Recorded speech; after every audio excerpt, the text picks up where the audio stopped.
പരിശുദ്ധ പരമദിവ്യകാരുണ്യത്തിന് ആരാധനയും സ്തുതിയും പുകഴ്ചയും ഉണ്ടായിരിക്കട്ടെ. എൻ്റെ പ്രിയപ്പെട്ടവരെ, ഉടമ്പടി ഒരു ജീവിതക്രമമാണ്.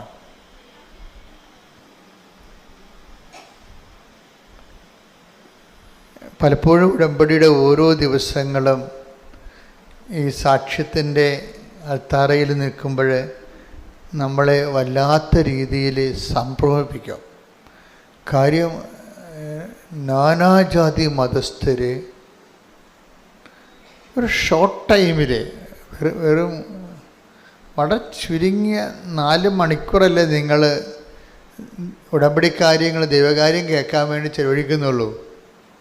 30 വർഷം ദൈവകാര്യം കേൾക്കാൻ വേണ്ടി ചെലവഴിച്ചതിനേക്കാൾ എക്സ്പീരിയൻസാണ് ചിലർ 40 വർഷമൊക്കെ ദൈവകാര്യം കേട്ടിട്ട് ഇന്ന് വരെ പച്ച പിടിക്കാത്ത ആൾക്കാരുണ്ട്.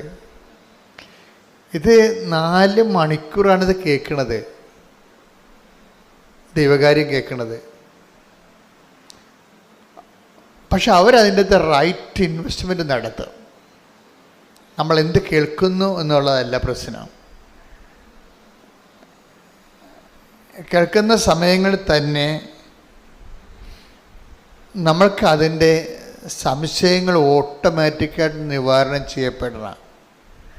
ഈ ദൈവം നമ്മളെ പഠിപ്പിക്കുന്ന ഒരു രീതിയുണ്ട്. ചിലപ്പോൾ ഞാനായിരിക്കും അവിടെ നിന്നുകൊണ്ട് ഈശോയുടെ നാമത്തിൽ സംസാരിക്കണത്. പക്ഷേ ചിലർ ഇതിൻ്റെ അകത്ത് ഈ അതായത് take the bread of God അവരെല്ലാവരും ദൈവത്താൽ പഠിപ്പിക്കപ്പെടും. ശ്രദ്ധിക്കട്ടെ. ഹല്ലേലൂയ ഹല്ലേലൂയ ഹല്ലേലൂയ.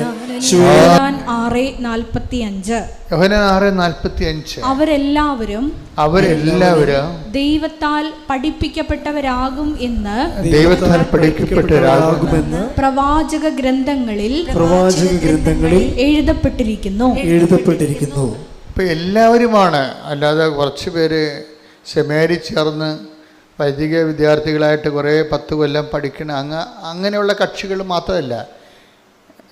ദൈവത്തിൻ്റെ വാക്കുകൾ വളരെ സുതാര്യവും ലളിതവും ഹ്രസ്വവും ആണ്. എന്താണ്? അവരെല്ലാവരും ദൈവവചനം കേൾക്കുന്ന എല്ലാവരും ദൈവത്താൽ പഠിപ്പിക്കപ്പെടാനുള്ള സാധ്യതയുണ്ട്. എപ്പോഴും നമ്മൾ ആ സാധ്യത മനസ്സിലാക്കണം. ഞങ്ങളൊക്കെ വചനം പറയുമ്പോഴും നിങ്ങളൊക്കെ ജോസഫ് വചനമല്ല, ഞാനതിന് ശബ്ദം നൽകുന്ന മാത്രമേ ഉള്ളൂ. ദൈവത്തിൻ്റെ റിട്ടേൺ വേർഡ് ഓഫ് ഗോഡിന് ഞാനൊരു സൗണ്ട് ചെയ്ത് കൊടുക്കും, ഞാൻ ശബ്ദം കൊടുക്കും. എന്നുവെച്ചാൽ നിങ്ങളുടെ കയ്യിലിരിക്കുന്നത് അപ്പാരറ്റസ് ചെവിയല്ലേ അല്ലേ? അപ്പം ചെവിക്ക് പറ്റുന്ന രീതിയിൽ ഞാൻ ഇനി ശബ്ദം കൊടുക്കാൻ, ശബ്ദസംബന്ധമായ കാര്യങ്ങളല്ലേ ചെവി അക്സെപ്റ്റ് ചെയ്യത്തുള്ളൂ. അപ്പോൾ എന്നെ സംബന്ധിച്ചിടത്തോളം ഞാൻ എന്താ ചെയ്യണത്? ദൈവത്തിൻ്റെ വാക്കുകൾ എടുത്തിട്ട് നിങ്ങളുടെ ചെവിക്കും എൻ്റെ ചെവിക്കും പറ്റുന്ന രീതിയിൽ ഞാൻ അതിനെ ശബ്ദം കൊടുക്കും അതിന്. അപ്പം നിങ്ങളത് കേൾക്കുകയാണ് ചെയ്യണത്. അപ്പം ചിലരെന്ത് ചെയ്യും, അത് മനുഷ്യനാൽ പഠിപ്പിക്കുന്ന പോലെയും ആകും, ദൈവത്താൽ പഠിപ്പിക്കുന്ന പോലെയും ആകും. ഇപ്പം നിങ്ങളൊരു 100 പേരുണ്ടെന്ന് വിചാരിച്ചോ, 50 പേർക്ക് ഞാൻ ജോസഫ് അച്ഛൻ പഠിപ്പിച്ച പോലെയാവും, മനുഷ്യൻ പഠിപ്പിച്ച പോലെയാവും. 50 പേർക്ക് ദൈവം പഠിപ്പിച്ച പോലെയാവും. അതെങ്ങനെ അറിയാൻ പറ്റും? ചിലർക്ക് കേൾക്കുമ്പോൾ തന്നെ സംശയങ്ങൾ ഓട്ടോമാറ്റിക്കായിട്ട് മാറിക്കൊണ്ടിരിക്കും. ചിലർക്ക് സംശയങ്ങൾ വന്നുകൊണ്ടിരിക്കും. ഇതാണ് സംഭവം. ഈ സംശയങ്ങൾ വന്നുകൊണ്ടിരിക്കുമ്പോൾ അവർക്ക് ക്ലാരിഫിക്കേഷൻ കിട്ടണില്ല എന്നർത്ഥം. ക്ലാരിഫിക്കേഷൻ കിട്ടണില്ല. നമ്മൾ ഇരുട്ടത്ത് ഇറങ്ങി നടക്കുകയാണ്, നമുക്ക് വ്യക്തമായിട്ട് കാണാൻ പറ്റണില്ല എന്നുണ്ടെങ്കിൽ നടക്കാൻ പറ്റില്ല നമുക്ക്, അല്ലേ? നമുക്ക് ഇരുട്ടത്ത് നടക്കണം, അത് പവർ കട്ടാണെന്ന് വിചാരിച്ചോ, നമുക്ക് വ്യക്തമായിട്ട് കാണാൻ പറ്റണില്ലെങ്കിൽ നമുക്ക് നടക്കാൻ പറ്റത്തില്ല. കാര്യം വചനത്തെ സംബന്ധിച്ചിടത്തോളം വചനത്തെക്കുറിച്ചുള്ള ഒരു വാക്യമെന്ന് പറയണത്, ദൈവത്തിൻ്റെ വചനം തൻ്റെ പാദങ്ങൾക്ക് ദീപവും പാതയിൽ പ്രകാശവുമാണ്. Take the word of God. 119 സങ്കീർത്തനം 105 തിരുവചനം. 119 സങ്കീർത്തനം 105 തിരുവചനം. അങ്ങയുടെ വചനം, അങ്ങയുടെ വചനം എന്റെ പാദത്തിന് വിളക്കും, എന്റെ പാദത്തിന് വിളക്കും, പാതയിൽ പ്രകാശവുമാണ്. പാതയിൽ പ്രകാശവുമാണ്. അപ്പൊ ഓരോ വചനത്തിൻ്റെയും അതിൻ്റെ മിഷൻ എന്താണ്? ദൗത്യം. വചനത്തിൻ്റെ ദൗത്യം എന്താണ്? ഓരോ വചനവും അങ്ങയുടെ വചനം എൻ്റെ പാദത്തിന് വിളക്കും, എന്താണ്? പാതയിലെ പ്രകാശവുമാണ്. എന്നുവെച്ചാൽ ഞാൻ നടക്കേണ്ട വഴി നിൻ്റെ മുഖത്ത് നോക്കി ഞാൻ ഉപദേശിക്കുമെന്ന് പറഞ്ഞ വചനത്തിൻ്റെ കൂടെയാണ് ഇത് പോണത്. Take the word of God. ഞാൻ നടക്കേണ്ട വഴി. ശ്രദ്ധിക്കട്ടെ. ഹല്ലേലൂയ, ഹല്ലേലൂയ, ഹല്ലേലൂയ, ഹല്ലേലൂയ, ഹല്ലേലൂയ. 32 സങ്കീർത്തനം 8 തിരുവചനം. സങ്കീർത്തനം 32:8. ഞാൻ നിന്നെ ഉപദേശിക്കാം, ഞാൻ നിന്നെ ഉപദേശിക്കാം, നീ നടക്കേണ്ട വഴി കാണിച്ചു തരാം, ഞാൻ നിന്റെ മേൽ ദൃഷ്ടി ഉറപ്പിച്ച് നിന്നെ ഉപദേശിക്കാം. ഇപ്പം എല്ലാ ഈച്ച് ആൻഡ് എവരി ഡിസിഷന്, തീരുമാനങ്ങൾക്കെല്ലാം കറസ്പോണ്ടിങ് ലൈറ്റ് ഓഫ് വേർഡ് ഉണ്ട്. പ്രകാശത്തിൻ്റെ വചനങ്ങളുണ്ട്. Light of the world, light of the word, പ്രകാശത്തിൻ്റെ വചനം. അതായത് ഓരോ വിഷയത്തിനും അതിനാവശ്യമായ ലൈറ്റ് കിട്ടണമെന്നുണ്ടെങ്കിൽ അതിൻ്റെ ആവശ്യമായ വചനം നമ്മൾ അറിഞ്ഞിരിക്കണം. ഉടമ്പടിയിലെ ഒരു പ്രധാനപ്പെട്ട എക്സസൈസ് എന്താണ്? അരമണിക്കൂർ വചനം വായിക്കുക. പിന്നെന്താണ്? ഉടമ്പടി ധ്യാനം എല്ലാ ദിവസവും കൂടുക. ഇപ്പം അഡീഷണലായിട്ട് വെച്ചിരിക്കണത് എന്താണ്? Daily bread. അല്ലാതെ ഉടമ്പടിയുടെ പരിസരങ്ങളെ എല്ലാം അറിയണമെന്നുണ്ടെങ്കിൽ, ഉടമ്പടി ആക്ടിവേറ്റ് ചെയ്യുന്ന പ്രിൻസിപ്പിൾസ് അറിയണമെന്നുണ്ടെങ്കിൽ ഉടമ്പടി വിഹിതമായ വചനങ്ങൾ അറിയണം നമ്മൾ. ഉടമ്പടി വിഹിതമായ വചനങ്ങളാണ് ഉടമ്പടി ജീവിതത്തിൻ്റെ വെളിച്ചമായിട്ട് വരണത്. നമ്മുടെ ഉടമ്പടി ജീവിത പാതയിൽ വെളിച്ചമായിട്ട് വരണത് ഉടമ്പടി വിഹിതമായ വചനങ്ങളാണ്. അതുകൊണ്ടാണ് അരമണിക്കൂർ വചനം വായിക്കണമെന്ന് പറയുമ്പോൾ ഉടമ്പടി വചനമാണ് നമ്മൾ വായിക്കേണ്ടത്. കഴിഞ്ഞ ദിവസങ്ങളിൽ ഇവിടെ ഒരു കുഞ്ഞൊരു സാക്ഷ്യം പറഞ്ഞു. ഒരു കൊതമംഗലത്തിലൊരു കൊച്ചുണ്ട്, എൻ്റെ പേര് ഞാൻ പറഞ്ഞേ. അവൻ സാക്ഷ്യം പറഞ്ഞ അവന് ബൈബിൾ അവരുടെ ജില്ലയിൽ ബൈബിൾ ജിസ്മോൻ്റെ സാക്ഷ്യം എന്ന് വെച്ച് കഴിഞ്ഞാൽ അവന് ബൈബിൾ ക്വിസാണ്. അവനെന്താ ചെയ്യണത്? അവൻ രാവിലെ എഴുന്നേറ്റിട്ട് ഡെയിലി ബ്രെഡ് കേൾക്കും. എന്നിട്ട് അതിൽ പറയുന്ന വചനങ്ങളെല്ലാം കുറിച്ച് വെക്കും. അത് മാത്രമാണ് അവൻ പഠിച്ചിരിക്കുന്നത്. 2 മാസത്തെ വചനങ്ങൾ ഗൃഹപാഠമായിട്ട് പഠിച്ചു. 102 വചനങ്ങൾ പഠിച്ചു. 302 വചനങ്ങൾ അവൻ പഠിച്ചു. അപ്പോൾ ഭയങ്കര സീരിയസ് ആയിട്ട് എടുക്കുന്ന ആൾക്കാരുണ്ട്. നിങ്ങൾക്ക് പലപ്പോഴും സംഭവിക്കുന്നത്, എനിക്ക് പലപ്പോഴും തോന്നിയിട്ടുള്ളത്, ഉടമ്പടി വളരെ ദൈവികമായ ഒരു സംവിധാനമാണ്. കാര്യം അത് എന്നെ ഞെട്ടിക്കണമെന്ന് പറഞ്ഞത്, ഞാനിപ്പോൾ അച്ഛനായിട്ട് 40 ഈ ശുശ്രൂഷ തുടങ്ങിയിട്ട് 10-39 കൊല്ലം ആയി, അപ്പം കഴിഞ്ഞു. പക്ഷേ ഇങ്ങനെ ജനങ്ങളെ അനുദിനം ഒരുമിച്ച് കൂട്ടുകയും നാനാജാതി മതസ്ഥരെ അവരുടെ വേദനകാലങ്ങളിലെ കർത്താവിൻ്റെ സ്നേഹത്തിലേക്കും പരിപാലനയിലേക്കും വിളിക്കുകയും ചെയ്യുന്ന ശുശ്രൂഷ ഞാൻ എൻ്റെ ജന്മത്തെ കണ്ടിട്ടില്ല. ഞാൻ ചരിത്രം നല്ലവണ്ണം പഠിക്കുന്ന ആളാണ്. ഓരോ ശുശ്രൂഷകളും എന്ന് തുടങ്ങി. ഇപ്പോൾ നിത്യാരാധന ഇന്ന് 13-ാം നൂറ്റാണ്ടിലാണ് നിത്യാരാധന തുടങ്ങിയത്. 13-ാം നൂറ്റാണ്ട് 700 കൊല്ലമേ ആളെ നിത്യാരാധന തുടങ്ങിയിട്ട്. കുരിശിൻ്റെ വഴി സഭയിലെ ശുശ്രൂഷയാണ്. അതിൻ്റെ തുടങ്ങിയിട്ട് 800 കൊല്ലമായി. 12-ാം നൂറ്റാണ്ടിൽ തുടങ്ങിയതാണ്. ജപമാല 16-ാം നൂറ്റാണ്ടിൽ തുടങ്ങിയതാണ്. പക്ഷേ ഇതെല്ലാം അനുവർത്തിക്കുന്നത് ആരാണ്? Those who are meant. അത് ആരാണ് ഇതോടെ മെൻറ്റ്? കാത്തലിക്സാണ് ശരിക്കും പറഞ്ഞത്. പക്ഷേ ഉടമ്പടി കാലം വന്നപ്പോഴാണ് ക്രിസ്ത്യൻസിന് മൊത്തം CSI, പെന്തക്കോസ്റ്റ്, മാർത്തോമ, ഓർത്തഡോക്സ്, യാക്കോബ, കത്തോലിക്ക, ഇനി നോൺ ക്രിസ്ത്യൻസ് എല്ലാവർക്കും കൂടി ഒരുമിച്ച് കൂടാനും കണ്ണീരിൻ്റെ കാലത്ത് ദൈവത്തിൻ്റെ ആശ്വാസം പ്രാപിക്കാനുള്ള സംവിധാനമായിട്ട് ദൈവം തന്നാണ് ഉടമ്പടി. അതിപ്പോഴേ നമ്മൾ 16 തൊട്ട് 16-ലാണ് ഇത് ആക്ടിവേറ്റ് ആകണത്. 16 തൊട്ട് ഇങ്ങോട്ട് 8 കൊല്ലത്തെ വളർച്ചയിൽ എന്തൊരു വളർച്ചയാണ് ജനങ്ങൾ, എന്തൊരു ദൈവാനുഭവമാണ് ജനതകൾ പ്രാപിച്ചത്. അന്ധകാരത്തിൽ ജീവിച്ചിരുന്ന ഒരു പ്രകാശം കണ്ടു എന്ന് പറഞ്ഞില്ലേ. Take the word of God. ശ്രുതികടെ ഹല്ലേലൂയ. ഹല്ലേലൂയ, ഹല്ലേലൂയ. മത്തായി 4:16. മത്തായി 4:16. അന്ധകാരത്തിൽ സ്ഥിതി ചെയ്തിരുന്ന ജനങ്ങൾ വലിയ പ്രകാശം കണ്ടു. മരണത്തിന്റെ മേഖലയിലും നിഴലിലും വസിച്ചിരുന്നവർക്കായി ഒരു ദീപ്തി ഉദയം ചെയ്തു. അത് ഈശോനെ കുറിച്ചാണ് അത് പറയണത്. പക്ഷെ അതിൻ്റെ ഫലപ്രാപ്തി ഈശോൻ്റെ കാലത്ത് പോലും അതേസമയം തന്നെ വിജാതിയരും യഹൂദരുമൊക്കെ ഈശോയെ സ്വീകരിക്കുന്നതിന് ഭയങ്കരമായ തടസ്സങ്ങളുണ്ടായിരുന്നു. സഭയിൽ വിവാദങ്ങളായ പഠനങ്ങളൊക്കെ ഉണ്ടായത് അതുകൊണ്ടാണ്. ചില യഹൂദന്മാരായിട്ടുള്ള ആൾക്കാർ ക്രിസ്ത്യാനിലേക്ക് വന്നപ്പോൾ ഈ ക്രിസ്ത്യാനിസായിട്ടുള്ള പത്തോസിനെപ്പോലുള്ളവർ പറഞ്ഞു, നിങ്ങൾ ആദ്യം ഈ വിജാതിയരായിട്ടുള്ള ആൾക്കാർ ക്രിസ്ത്യാനിലേക്ക് വന്നപ്പോൾ പത്തോസ് ആദ്യം പറഞ്ഞു, നിങ്ങൾ ആദ്യം യഹൂദരാകണം, പിന്നെ നിങ്ങൾ സർക്കംസിഷനൊക്കെ ചെയ്യണം, ഛേദനാചാരം ചെയ്യണം, എന്നിട്ട് ക്രിസ്ത്യനായിട്ട് ബാപ്റ്റിസ്റ്റ് ചെയ്യാൻ പറ്റത്തുള്ളൂ എന്നൊക്കെ സങ്കീർണങ്ങളായ പഠനങ്ങളൊക്കെ വന്ന് അതിനോട് ബന്ധപ്പെട്ട് ഇതുപോലെ കാഴ്ചപ്പാടുകളുടെ വിഷയമങ്ങൾ കാരണം ഒത്തിരി ആര്യനിസം അങ്ങനെയൊക്കെ കുറേ അധികം പാഷാണ്ഡതകളും സിസ്റ്റമുകളൊക്കെ സഭയിലുണ്ടായി. പിന്നെ സഭയുടെ കുറേ പണി തന്നെ ഇതിന് മറുപടി പറഞ്ഞ് നടക്കുന്നതായിരുന്നു. കുറേ നൂറ്റാണ്ടുകൾ തന്നെ അങ്ങനെ പോയിട്ടുണ്ട്.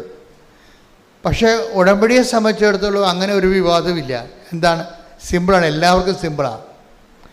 ഫസ്റ്റ് ഫ്രഷ് കമേഴ്സിന് വരെ എന്താണ്, വേറെ ഒന്നുമില്ല, അവൻ പറയണ പോലെ ചെയ്യുക, അത്രയേ ഉള്ളൂ. വീഞ്ഞില്ല, വെള്ളമില്ല, ജോലിയില്ല, ജീവിതമില്ല എന്നൊക്കെ പറയുമ്പോൾ ആർക്ക് വേണമെങ്കിലും ജീവിതം തിരിച്ചു പിടിക്കാം. എത്ര സാമ്പത്തികമായ ബാധ്യതകൾ കിടന്നവരും രോഗമൂർച്ഛയിൽ കിടക്കുന്നവർക്കും ആരോഗ്യത്തേക്ക് തിരിച്ചു വരാം. സിമ്പിളായിട്ടൊരു കാര്യം ചെയ്താൽ മതി. എന്താണ്? സുവിശേഷവിഹിതമായി ജീവിതം പുനഃക്രമീകരിക്കണം. നിങ്ങൾ നിങ്ങളുടെ മതത്തിൽ തുടരുകയോ അല്ലെങ്കിൽ നിങ്ങളുടെ സംസ്കാരം തുടരുകയോ അതൊന്നും ഉടമ്പടി അവിടെ ഒന്നും ആരെയും ഡിസ്റ്റർബ് ചെയ്യത്തില്ല. നിങ്ങളോട് എന്താ പറയണത്? നിങ്ങൾ ക്രിസ്തുവിൻ്റെ ഈ ഉടമ്പടിയിലാണ് നിങ്ങൾ ആശ്രയിക്കുന്നുണ്ടെങ്കിൽ അതിൻ്റെ അവലംബം എന്ന് പറയുന്നത് ക്രിസ്തുവിൻ്റെ വചനങ്ങളാണ്. അത്രേ ഉള്ളൂ, സിമ്പിളാണ്. ഉടമ്പടിയിലാണ് നിങ്ങൾ ആശ്രയിക്കണമെന്നുണ്ടെങ്കിൽ അതിൻ്റെ അവലംബങ്ങൾ ക്രിസ്തുവിൻ്റെ വചനങ്ങളാണ്. അത് അനുസരിച്ച് ചെയ്യുമ്പോൾ പിന്നെ എല്ലാം ദൈവത്തിൻ്റെ വാഗ്ദാന പ്രകാരമാണ് നടക്കുന്നത്, അല്ലാതെ സഭയുടെ പഠനങ്ങളനുസരിച്ചല്ല. അതായത് വ്യത്യാസം അതാണ്. അതുകൊണ്ടാണ് ഞാൻ നോൺ ക്രിസ്ത്യൻസിനെ ഡിസ്റ്റർബ് ചെയ്യാത്തതിൻ്റെ കാരണം. നിങ്ങൾക്കുണ്ടാകുന്ന ദൈവാനുഭവങ്ങൾ ഇപ്പം ഞങ്ങൾക്ക് കാത്തലിക്സ് സഭയുടെ പഠനങ്ങൾക്കാണ് പ്രധാനം. ദൈവവചനം പോലെ പ്രാധാന്യമാണ് സഭയുടെ പഠനങ്ങൾക്കും. കാര്യം ഞങ്ങൾക്ക് അതിൻ്റെ ആ മേഖലയിൽ ഞങ്ങൾക്ക് കൂടുതൽ ബോധ്യങ്ങൾ തന്നിട്ടുണ്ട് സഭ. നിങ്ങളെ സംബന്ധിച്ചിടത്തോളം നിങ്ങളെ ഫ്രഷ് കമേഴ്സാണ് വരണത്. നിങ്ങളെ സംബന്ധിച്ചിടത്തോളം എന്താ സംഭവം? നിങ്ങളുടെ ആധാരങ്ങൾ എന്താണ്? വചനമാണ് നിങ്ങളുടെ ആധാരം. നിങ്ങളുടെ അവലംബം എന്താണ്? ആ വചനം അവൻ പറയണ പോലെ ചെയ്യുന്നതാണ്. അപ്പം നിങ്ങളുടെ റിസ്ക് തീർന്ന്, നിങ്ങൾക്ക് കടമാണ്, രോഗമാണ്, നിങ്ങളുടെ ജീവിതത്തിൽ സമാധാനമില്ല, നിങ്ങളതിൻ്റെ അകത്ത് ആശ്രയം വെച്ചിരിക്കുന്നത് ഉടമ്പടിയാണ്. ഉടമ്പടി അവലംബങ്ങളെന്ന് പറയുന്നത് കർത്താവിൻ്റെ വചനങ്ങളാണ്. അപ്പോൾ അതുകൊണ്ട് അവൻ പറയണ പോലെ ചെയ്തുകൊണ്ട് ദൈവസ്നേഹത്തോടെ മുന്നേറുന്നവരെ നിങ്ങൾക്കറിയാമല്ലോ. വാഗ്ദാനത്തിൻ്റെ ഏറ്റവും വലിയ വാഗ്ദാനത്തിൽ 100% അടിസ്ഥാനപ്പെടുത്തിയുള്ള ഒരുപക്ഷെ ഏക ആധ്യാത്മിക പരിചരണമാണ് ഈ ഉടമ്പടി. എന്താ കാര്യം? ഉടമ്പടി അവലംബപ്പെടുത്തിക്കുന്നത് അതിൻ്റെ അടിസ്ഥാനം എന്താണ്? ദൈവത്തിൻ്റെ വാഗ്ദാനമാണ്. വാഗ്ദാനം എന്തുമാത്രമാണെന്നാണ് വിചാരിക്കണത്? അതായത് 8850 വാഗ്ദാനങ്ങളുണ്ട്. ഈ വാഗ്ദാനങ്ങളിലാണ് ഉടമ്പടി വർക്ക് ചെയ്യണത്, അല്ലാതെ മറ്റ് പഠനങ്ങളിലല്ല. അതാണ് എൻ്റെ അക്രൈസ്തവരുടെ ഏറ്റവും വലിയ ഗുണം. അതാണ്. എന്നൊക്കറിയാം, അവരെ സംബന്ധിച്ചിടത്തോളം ദൈവം ഉടമ്പടി വർക്ക് ചെയ്യണത് സഭാ പഠനങ്ങളെ അടിസ്ഥാനപ്പെടുത്തിയല്ല. എന്താണ് ഉടമ്പടി വർക്ക് ചെയ്യണത്? അക്രൈസ്തവർക്ക് ഉടമ്പടി വർക്ക് ചെയ്യണത് ദൈവത്തിൻ്റെ വാഗ്ദാനങ്ങളെ അടിസ്ഥാനപ്പെടുത്തിയാണ്. ദൈവം വാഗ്ദാനങ്ങൾ വിശ്വസ്തനാണ്. അതുകൊണ്ടാണ് നിങ്ങൾ അവിശ്വസ്തരായിരുന്നാലും അവൻ വിശ്വസ്തനായിരിക്കും. അയ്യോ ബൈബിളിൽ ഇട്ടേക്ക് വിടപ്പെട്ട് ശ്രുതികട്ടെ ഹല്ലേലൂയ. ഹല്ലേലൂയ ഹല്ലേലൂയ ഹല്ലേലൂയ ഹല്ലേലൂയ. യേശുവേ സ്തുതി. ഹല്ലേലൂയ. 2 തിമോത്തിയോസ് 2:13. 2 തിമോത്തി 2:13. നാം അവിശ്വസ്തരായിരുന്നാലും അവൻ വിശ്വസ്തനായിരിക്കും. എന്തെന്നാൽ തന്നെ തന്നെ നിഷേധിക്കുക അവന് സാധ്യമല്ല. ഒരു ഭയങ്കര ഓപ്പൺ മാർക്കറ്റ് എന്ന് പറഞ്ഞ പോലെയാണ്. അതായത് ഇത് മൊണോപ്പൊളി ഇല്ല ഇതിൻ്റെ അകത്ത്. ഓപ്പൺ മാർക്കറ്റ്, മറ്റേത് റിസർവ്ഡ് ഇല്ല, ആർക്കെങ്കിലും വേണ്ടി റിസർവ് ചെയ്തിരിക്കണമല്ല. ഇപ്പം കൃപ റിസർവേഷനിലുള്ളതാണ്. പക്ഷേ ഉടമ്പടിയെ സംബന്ധിച്ചിടത്തോളം നിത്യരക്ഷയ്ക്ക് ആവശ്യമായ കൃപ കൗതാശികമായി റിസർവ്ഡാണ് നിത്യജീവനെ സംബന്ധിച്ചിടത്തോളം. പക്ഷേ അതിൻ്റെ തീരുമാനങ്ങളൊക്കെ അന്ത്യതീരുമാനങ്ങൾ എടുക്കുന്നത്, അക്രൈസ്തവരെക്കുറിച്ചുള്ള അന്ത്യതീരുമാനം എടുക്കുന്നത് ആരാണ്? ദൈവമാണ് തീരുമാനം എടുക്കുന്നത്. അതെവിടെ നിന്നാണ് ആ തീരുമാനം വരണത്? നിങ്ങളുടെ ആത്മാർത്ഥതയിലൂടെയാണ് തീരുമാനം കയറുന്നത്. നിങ്ങളുടെ ഓരോ വ്യക്തികളും ക്രിസ്തുവിനോട് ഇപ്പോൾ വിഷയബന്ധിയായിട്ട് നിങ്ങൾക്ക് ഉടമ്പടി എടുക്കാം, വ്യക്തിബന്ധിയായിട്ട് ഉടമ്പടി എടുക്കാം. ഞാൻ ആദ്യം പറഞ്ഞ ഭാഗങ്ങളെല്ലാം വിഷയബന്ധിയായിട്ട് ഉടമ്പടി എടുക്കുന്ന തുടക്കക്കാരെക്കുറിച്ചാണ് പറഞ്ഞിരിക്കുന്നത്. അക്രൈസ്തവരിൽ നിന്ന് വരുന്ന തുടക്കക്കാരില്ലേ, അവർ ചെയ്യണത് വിഷയബന്ധിയായിട്ടാണ് ഉടമ്പടി എടുക്കണം. അവർക്ക് IELTS പാസ്സാകണം, അവരുടെ വസ്തു വിൽക്കണം, കടങ്ങൾ മാറണം, വിഷയബന്ധിയാണ്. ഉടമ്പടിയുടെ ആദ്യ പ്രൈമറി ഭാഗങ്ങളെല്ലാം വിഷയബന്ധിയാണ്. ഉടമ്പടി കുറച്ചുകൂടി മച്ചുറായി കഴിയുമ്പോൾ, ഉടമ്പടി ജീവിതമാണല്ലോ, അത് വ്യക്തിബന്ധിയായിട്ട് മാറും. അത് ഓപ്ഷനിലാണ്. ഞങ്ങളാരും നിങ്ങളോട് വ്യക്തിബന്ധിയാകണമെന്ന് നിർബന്ധിക്കുകയോ നിർബന്ധപൂർവ്വം നിങ്ങളെ മതം മാറ്റുകയോ അങ്ങനെ വിഷയം വരെ ചെയ്തിട്ടുണ്ടോ? എന്നെ ഒരിക്കലും ചെയ്യത്തില്ല. അത് ദൈവം അവനവന് കൊടുക്കുന്ന കൃപയുടെ അടിസ്ഥാനത്തിലായിരിക്കും. അത് അവനവൻ ദൈവത്തോട് കാണിക്കുന്ന ആത്മാർത്ഥതയുടെ അടിസ്ഥാനത്തിലായിരിക്കും. ചിലർ വസ്തുവിന് മാത്രം ദൈവത്തിൽ ആശ്രയിക്കും, ചിലർ വ്യക്തിക്ക് വേണ്ടി ദൈവത്തിൽ ആശ്രയിക്കും. അത് അവരുടെ വിഷയങ്ങളാണ്. സ്തുതിക്കട്ടെ ഹല്ലേലൂയ. ഹല്ലേലൂയ ഹല്ലേലൂയ ഹല്ലേലൂയ ഹല്ലേലൂയ. ആരാധന. ഹല്ലേലൂയ ഹല്ലേലൂയ. ശ്രീമരിയുടെ ഉടമ്പടിയെടുത്ത് പ്രാർത്ഥിക്കുന്ന നമുക്ക് എല്ലാവർക്കും വ്യക്തിപരമായിട്ട് ആത്മബന്ധം നീയുമായിട്ടുണ്ടാകുവാൻ ഈ ആരാധനയിലൂടെ പ്രത്യേകമായി ഞങ്ങളോട് കരുണ തോന്നണമേ. ഹല്ലേലൂയ ഹല്ലേലൂയ. മഹത്വം ആരാധന ആരാധന. ഹല്ലേലൂയ ഹല്ലേലൂയ.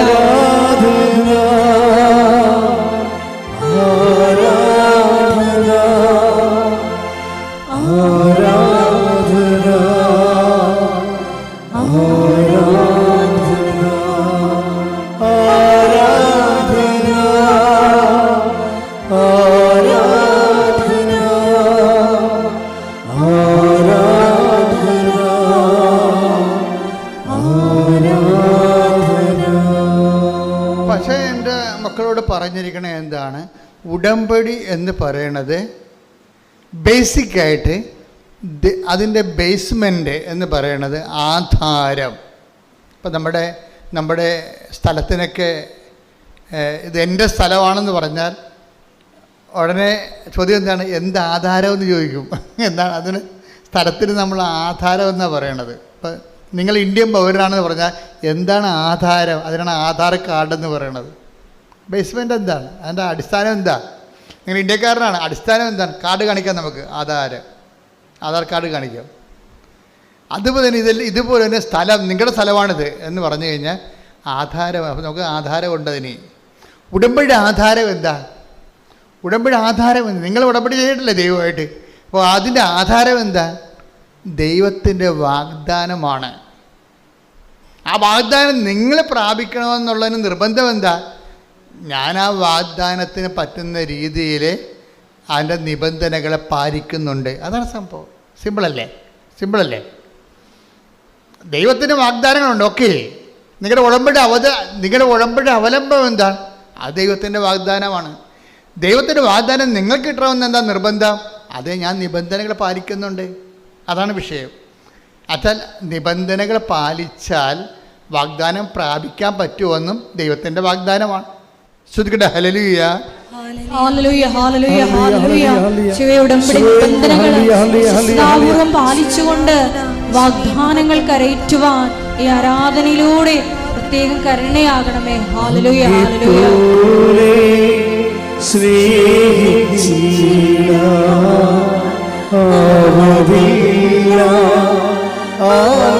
വാഗ്ദാനങ്ങളൊക്കെ പാലിച്ചു. ശ്രുതികട്ടെ. 19-ാം സങ്കീർത്തനം 56-57 തിരുവചനങ്ങൾ. 119-56 തിരുവചനങ്ങൾ. അങ്ങയുടെ കൽപ്പനകൾ പറഞ്ഞ അങ്ങയുടെ കൽപ്പനകൾ അനുസരിച്ചു എന്നതാണ് എനിക്ക് ലഭിച്ച അനുഗ്രഹം. കർത്താവാണ് എന്റെ ഓഹരി.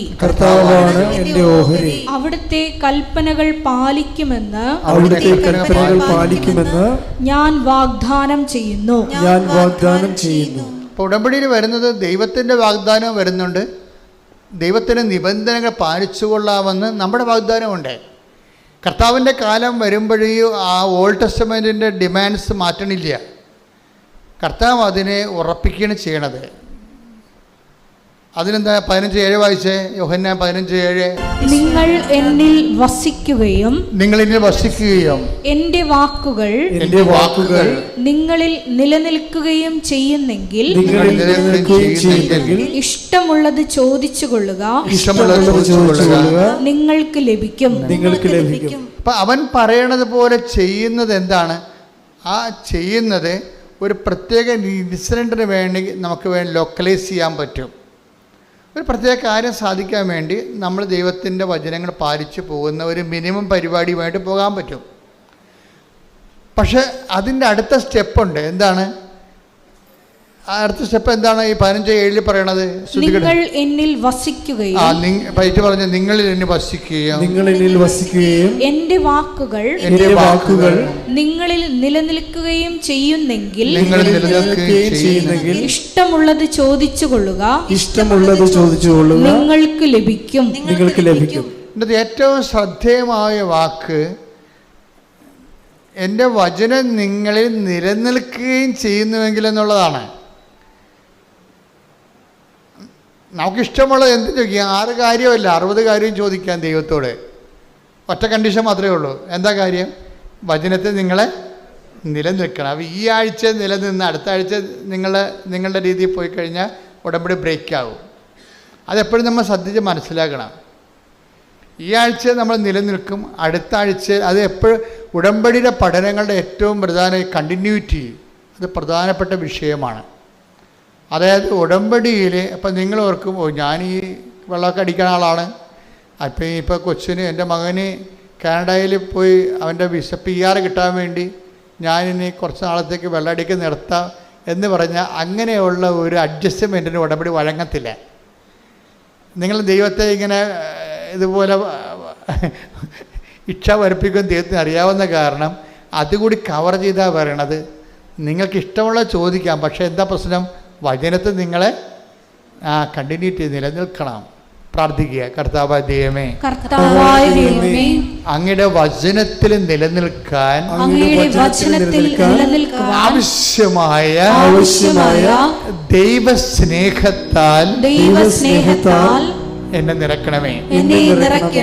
ഇവിടെയാണ് ഞങ്ങൾ നിങ്ങൾക്ക് പരിചരണങ്ങൾ നൽകണത്. എന്താണ്? ഓരോ തരത്തിലുള്ള ഗൃഹപാഠങ്ങൾ നൽകും ഇല്ലേ? പത്രം കൊടുക്കാൻ പറയും, രോഗികളെ പോയി കാണാൻ പറയും. അതെന്തിനാണ് ഗൃഹപാഠങ്ങൾ നൽകണത്? അതെല്ലാം എല്ലാം ഉദ്ദേശം അത് ചെയ്യുമ്പോൾ നിങ്ങൾക്ക് പറ്റുന്ന അബദ്ധം, നിങ്ങൾ ആ ഒരു വിഷയത്തിന് വേണ്ടി വിഷയബന്ധിയായിട്ട് ചെയ്യും. അതൊന്ന് ഈ നമ്മൾ പ്രേക്ഷിത പ്രവർത്തനങ്ങൾ വിഷയബന്ധിയാകുമ്പോൾ ഉണ്ടാകുന്ന ഡ്രൈനെസ് ഭയങ്കരമാണ്. പ്രേക്ഷിത പ്രവർത്തനങ്ങൾ എപ്പോഴും വിഷയബന്ധി അല്ല. കാരണം നിങ്ങളുടെ IELTS-നോ നിങ്ങളുടെ മകളെ കെട്ടിക്കാനോ കെട്ടിച്ച മകൾക്ക് കുഞ്ഞുങ്ങളുണ്ടാകാനുള്ള വിഷയമായിട്ട് ബന്ധിയല്ല പ്രേക്ഷിത പ്രവർത്തനം. പ്രേക്ഷിത പ്രവർത്തനം വിഷയബന്ധിയല്ല. പലർക്കും പറഞ്ഞ അബദ്ധം അവിടെയാണ്. അവർ വിഷയബന്ധിയായിട്ടാണ് എന്താണ് ഞാനിങ്ങനെ പത്രം കൊണ്ട് കൊടുത്ത് പ്രേക്ഷിത പ്രവർത്തനങ്ങൾ ചെയ്യുന്നു. എനിക്ക് അതെന്താ ഉദ്ദേശിക്കണം? അവർക്ക് PR കിട്ടണം, അല്ലെങ്കിൽ അവരുടെ വസ്തു വിറ്റ് കിട്ടണം, അല്ലെങ്കിൽ അവർക്ക് വീട് വെക്കണം, അതിനു വേണ്ടി അവർ ചെയ്യണം. അപ്പോൾ പ്രേക്ഷിത പ്രവർത്തനം വിഷയബന്ധിയായി പോകും. അപ്പോഴേ ഡ്രൈവ് വരും. എന്താ ചെയ്യേണ്ടത്? പ്രേക്ഷിത പ്രവർത്തനം എന്ത് ചെയ്യണം? വ്യക്തിബന്ധിയായിരിക്കണം. അതെപ്പോഴും നമ്മൾ ശ്രദ്ധിക്കണം. പ്രേക്ഷിത പ്രവർത്തനം ഉടമ്പടി തെറ്റുവരാൻ സാധ്യതയുള്ള അതിനാണ്. പ്രേക്ഷിത പ്രവർത്തനങ്ങൾ വ്യക്തിബന്ധിയായിരിക്കണം. എന്താ കാര്യം? കർത്താവിൻ്റെ കൽപ്പനയാണ് ഇതെല്ലാം എങ്കിലും ആ കൽപ്പന പാലിക്കണത് ഒരു വിഷയത്തെ അടിസ്ഥാനപ്പെടുത്തിയല്ല, വ്യക്തിയെ അടിസ്ഥാനപ്പെടുത്തിയാണ്. അതാണ് ഈശോ പറഞ്ഞത്, എന്നെ സ്നേഹിക്കുന്നവനാണ് എൻ്റെ കൽപ്പന അതാണ് വിഷയം. Take the bread of God. യോഹന്നാൻ 14:23. യോഹന്നാൻ 14:23. എന്നെ സ്നേഹിക്കുന്നവൻ എന്റെ വചനം പാലിക്കും. അപ്പോൾ എന്റെ പിതാവ് അവനെ സ്നേഹിക്കുകയും ഞങ്ങൾ അവന്റെ അടുത്ത് വന്ന് അവനിൽ വാസമുറപ്പിക്കുകയും ചെയ്യും. അപ്പോൾ ആരാണ് അവൻ പറയണ പോലെ ചെയ്യാൻ പറയുമ്പോൾ ആരാണ് അവൻ പറയണ പോലെ ചെയ്യണത്? എന്നെ സ്നേഹിക്കുന്നവനാണ്. യോഹന്നാൻ 14:23 ഇതിന്റെ ഫണ്ടമെന്റ് വചനമാണ്. എന്താ കാര്യം പറഞ്ഞേ? എന്നെ സ്നേഹിക്കുന്നവൻ എന്റെ വചനം പാലിക്കും. അപ്പോൾ എന്റെ പിതാവ് അവനെ സ്നേഹിക്കുകയും ഞങ്ങൾ അവന്റെ അടുത്ത് വന്ന് അവനിൽ വാസമുറപ്പിക്കുകയും ചെയ്യും.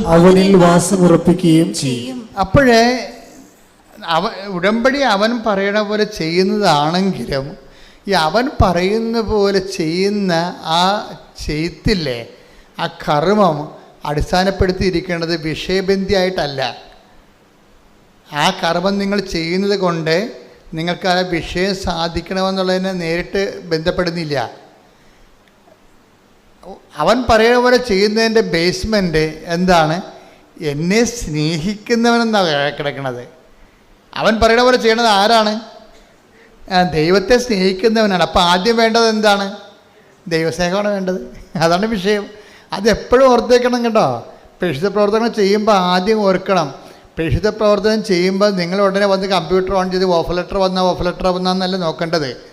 നിങ്ങൾ ആദ്യം നോക്കേണ്ടത് ഞാനീ ചെയ്യണത് ഔട്ട് ഓഫ് ലവ് ആണോ, ദൈവസ്നേഹത്തോടെയാണോ? എന്താ കാര്യം വെച്ച് കഴിഞ്ഞാൽ ഈ ദൈവസ്നേഹത്തോട് ചെയ്ത് കഴിഞ്ഞാലുള്ള ഗുണമെന്ന് വെച്ച് കഴിഞ്ഞാൽ അവിടെ ക്യാഷ് ആൻഡ് കൈൻഡ് ആയിട്ടുള്ള അനുഗ്രഹം വരണത് വൈ ദ വെരി പ്രസൻസ് ആയിട്ടാണ് വരണത്. ഇപ്പം നിങ്ങൾക്ക് മഴവില്ല് കാണണം, നിങ്ങൾക്ക് മുല്ലപ്പൂവിൻ്റെ സുഗന്ധം കേൾക്കണം എന്നൊക്കെ ആർക്കാണ് കൊതിയില്ലാത്തത്? അതെല്ലാം പക്ഷെ അതെല്ലാം പ്രസൻസിൻ്റെ ഇഫക്റ്റാണ്. ജോൺ പോൾ മാർപ്പാപ്പ സ്വപ്നത്തിൽ പ്രത്യക്ഷപ്പെട്ടു, ജോസഫ് അച്ഛൻ പ്രത്യക്ഷപ്പെട്ടു എന്നൊക്കെ പറഞ്ഞ ആൾക്കാർ പറയുന്നില്ലേ? അതെല്ലാം ദൈവത്തിൻ്റെ പരിപാലനയുടെ രീതിയിലുള്ള ഓരോ പ്രസൻസാണ്. പക്ഷേ ഈ പ്രസൻസിലേക്ക് വരണത് എങ്ങനെയാണ്? അതായത് ആ 14:26 തന്നെയാണ് എൻ്റെ വചനം. അതായത് നിങ്ങൾ എന്നെ സ്നേഹിക്കുകയും പറഞ്ഞേ, നിങ്ങൾ എന്നെ സ്നേഹിക്കുകയും അതുവഴി എൻ്റെ വചനങ്ങൾ പാലിക്കുകയും ചെയ്യുമ്പോൾ ഞങ്ങൾ വന്ന് നിങ്ങളിൽ വാസമുറപ്പിക്കും. അതാണ് പ്രസൻസ് എന്ന് പറയുന്നത്. ഉടമ്പടിയിൽ പ്രസൻസ്. നിങ്ങൾക്ക് വേണമെങ്കിൽ എങ്ങനെ വേണമെങ്കിലും മുല്ലപ്പൂവിൻ്റെ സുഗന്ധം കേൾക്കുകയോ മഴവില്ല് കാണുകയോ സ്വപ്നം കാണുകയോ ദർശനം കിട്ടുകയോ ചെയ്യും. അപ്പോൾ ചെയ്യണമെന്നുണ്ടെങ്കിൽ പ്രസൻസിൻ്റെ ഫോർമുല കറക്റ്റ് ചെയ്യണം. ആ വചനം ഒന്നൊരു വായിച്ചേ. എന്നെ സ്നേഹിക്കുന്നവൻ എന്റെ വചനം പാലിക്കും. അപ്പോൾ എന്റെ പിതാവ് അവനെ സ്നേഹിക്കുകയും ഞങ്ങൾ അവന്റെ അടുത്ത് വന്ന് അവനിൽ വാസമുറപ്പിക്കുകയും ചെയ്യും. അതാണ് സാന്നിധ്യം എന്ന് പറയണത്. ഇപ്പം അവനെ സ്നേഹിക്കുമ്പോൾ ഉണ്ടാകുന്ന പ്രശ്നമെന്ന് പറയണത് നമുക്ക് ഒരിക്കലും ദൈവത്തെയും മാമോനെയും ഒരുമിച്ച് സ്നേഹിക്കാൻ പറ്റത്തില്ല. അവിടെയാണ് ഒരു വഴിപിരിയൽ വരണത്. അവിടെ വെച്ച് വഴിപിരിയും. നമുക്ക് ക്രിസ്തുവിനെ സ്നേഹിക്കാമെന്ന് പറഞ്ഞിട്ട് പിശാചെ കയ്യെ പിടിച്ച് നടക്കാൻ പറ്റത്തില്ല. പിടിയിട്ടില്ലേ? അവിടെയാണ് നമ്മൾ ശ്രദ്ധിക്കേണ്ടത്. Take the bread of God, ദൈവത്തെയും മാമോനെയും. ശ്രദ്ധിക്കട്ടെ. മത്തായി 6:24. മത്തായി 6:24. 2 യജമാനന്മാരെ സേവിക്കാൻ കിടക്കണ ചട്ടിങ്കലോ പ്രശ്നം. 2 യജമാനന്മാരെ സേവിക്കാൻ ആർക്കും സാധിക്കുകയില്ല. ഒന്നുകിൽ ഒരുവനെ ദ്വേഷിക്കുകയും അപരനെ സ്നേഹിക്കുകയും ചെയ്യും. അല്ലെങ്കിൽ ഒരുവനെ ബഹുമാനിക്കുകയും അപരനെ നിന്ദിക്കുകയും ചെയ്യും. ദൈവത്തെയും മാമോനെയും സേവിക്കാൻ സേവിക്കാൻ നിങ്ങൾക്ക് സാധിക്കുകയില്ല. ഇത് സോപ്പിട്ട് അഡ്ജസ്റ്റ്മെന്റ് നിങ്ങളെ മയക്കി നിങ്ങളെ കാര്യങ്ങൾ പറയണമെന്നില്ല. കറക്റ്റ് ഡയറക്റ്റാണ്. ഇതിൻ്റെ അകത്തൊരു അഡ്ജസ്റ്റ്മെൻറ്റും ഇല്ല. കർത്താവ് പച്ചക്ക് കാര്യം പറഞ്ഞേക്കുകയാണ്. ദൈവത്തെയും മാമോനെയും ഒരുമിച്ച് സേവിക്കുക. രണ്ട് അധികാര സാധ്യതയില്ല. നിങ്ങൾ ശക്തിയുടെ സങ്കല്പങ്ങളിൽ ക്രിസ്തു അല്ലാതെ വേറൊരു ശക്തി സങ്കല്പം വന്നാൽ ഉടമ്പടി വർക്കൗട്ട് ചെയ്യത്തില്ല. അതിനകത്ത് വേറെ ചാൻസ് ഇല്ല. ഇതിനെക്കുറിച്ചൊക്കെ നമുക്ക് വ്യക്തമായ ബോധം ഉണ്ടാകണം. ഈ വിഷയത്തിലെല്ലാം കൃത്യമായ ബോധമുണ്ട്. എന്താ കാര്യം? അതായത് സുവിശേഷ വിഹിതമായിട്ടാണ് ജീവിതം പുനഃക്രമീകരിക്കുമ്പോൾ സ്വാഭാവികമായിട്ടും ഇത് ക്രിസ്തു അവലംബിയാണ്, നോ ഡൗട്ട്. ക്രിസ്തു അവലംബി ആയതുകൊണ്ട് തന്നെ നിൻ്റെ പാപത്തിന് പരിഹാരമായി മരിച്ച വേറെ ഒരാൾ ക്ലെയിം ചെയ്യുന്നില്ല ഈ ലോകത്ത്. അതാണ് എൻ്റെ വിഷയം. ഞാൻ നിനക്ക് പകരക്കാരനായിട്ടാണ് മരിച്ചത്. നിൻ്റെ പാപത്തിൽ ഇപ്പം ഞാൻ പോകുന്നില്ലെങ്കിൽ, നിങ്ങളുടെ പാപത്തിൽ ഞാൻ പോകുന്നു, നിങ്ങളുടെ പാപത്തിൽ നിങ്ങൾ മരിക്കും. യോഹന്നാൻ 8:21. യേശു വീണ്ടും അവരോട് പറഞ്ഞു, ഞാൻ പോകുന്നു, നിങ്ങൾ എന്നെ അന്വേഷിക്കും, എന്നാൽ നിങ്ങളുടെ പാപത്തിൽ നിങ്ങൾ മരിക്കും. സിറ്റുവേഷൻ യേശുവിനെ റിജക്റ്റ് ചെയ്താൽ നമ്മുടെ മുമ്പിലുള്ള ഓപ്ഷൻ മരണമാണ്. അത് കൃത്യമായിട്ട് ബൈബിൾ പറയുന്നുണ്ട്, കൃത്യമായിട്ട് ഉടമ്പടി പറയുന്നുണ്ട്. എന്താ കാര്യം? ക്രിസ്തുവിനെ നമ്മൾ സ്വീകരിക്കുന്നത് നിത്യജീവന് വേണ്ടിയാണ്. അതാണ് വിഷയം. ക്രിസ്തു എന്ന് പറയുമ്പോൾ നിങ്ങൾ ഉടനെ ഭൗതികമായ ആനുകൂല്യങ്ങളും ധരിക്കരുത്. അതൊക്കെ ഇതിൻ്റെ ആദ്യത്തെ ABCD പരിപാടികളൊക്കെയാണ്. അതിൻ്റെ ഉദ്ദേശം എന്താണ്? നിൻ്റെ പാപത്തിന് നീ മരിക്കേണ്ടതിന് പകരമായിട്ട് മരിച്ചത് ഞാനാണെന്ന് വേറെ ആരും ക്ലെയിം ചെയ്തിട്ടില്ല. ക്രിസ്തുവിൻ്റെ കാലം വരെ ക്ലെയിം ചെയ്തിട്ടില്ല, ക്രിസ്തുവിന് ശേഷവും ക്ലെയിം ചെയ്തിട്ടില്ല.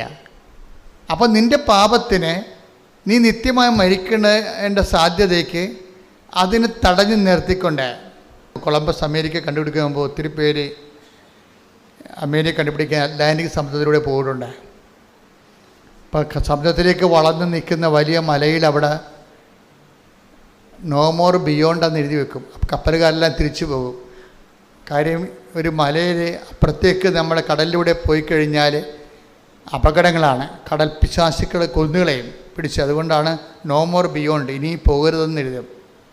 അപ്പോൾ കൊളംബസ് ആണ് ആ മലയും നോ മോർ ബിയോണ്ട്, ഇനി മുന്നോട്ട് പോകരുതെന്ന് എഴുതിയിട്ടും പുള്ളിയുടെ പാക്കപ്പൽ പുള്ളി ഓടിച്ചു പോയി അമേരിക്ക കണ്ടുപിടിച്ച്. ഇന്ത്യയാണെന്നാണ് വിചാരിച്ചത്, പക്ഷേ അമേരിക്ക കണ്ടുപിടിച്ച് തിരിച്ചു വന്നിട്ട് ആ നോ വെട്ടിക്കളഞ്ഞ്. എന്താ കളഞ്ഞത്?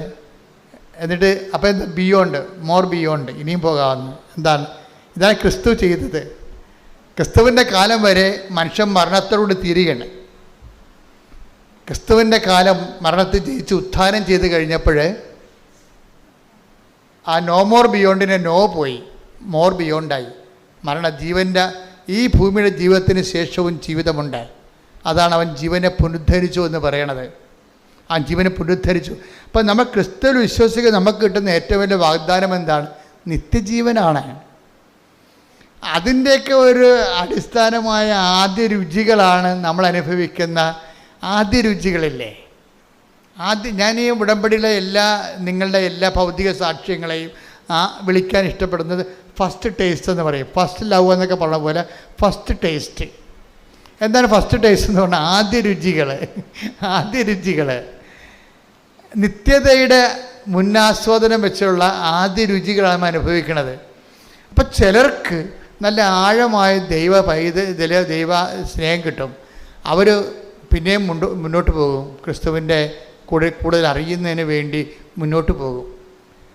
അങ്ങനെ മുന്നോട്ട് പോകുന്ന ആൾക്കാർ ആണ് പിന്നീട് നിത്യജീവനിൽ ക്രിസ്തുവിനെ കണ്ടെത്തിയിട്ടുള്ളത്.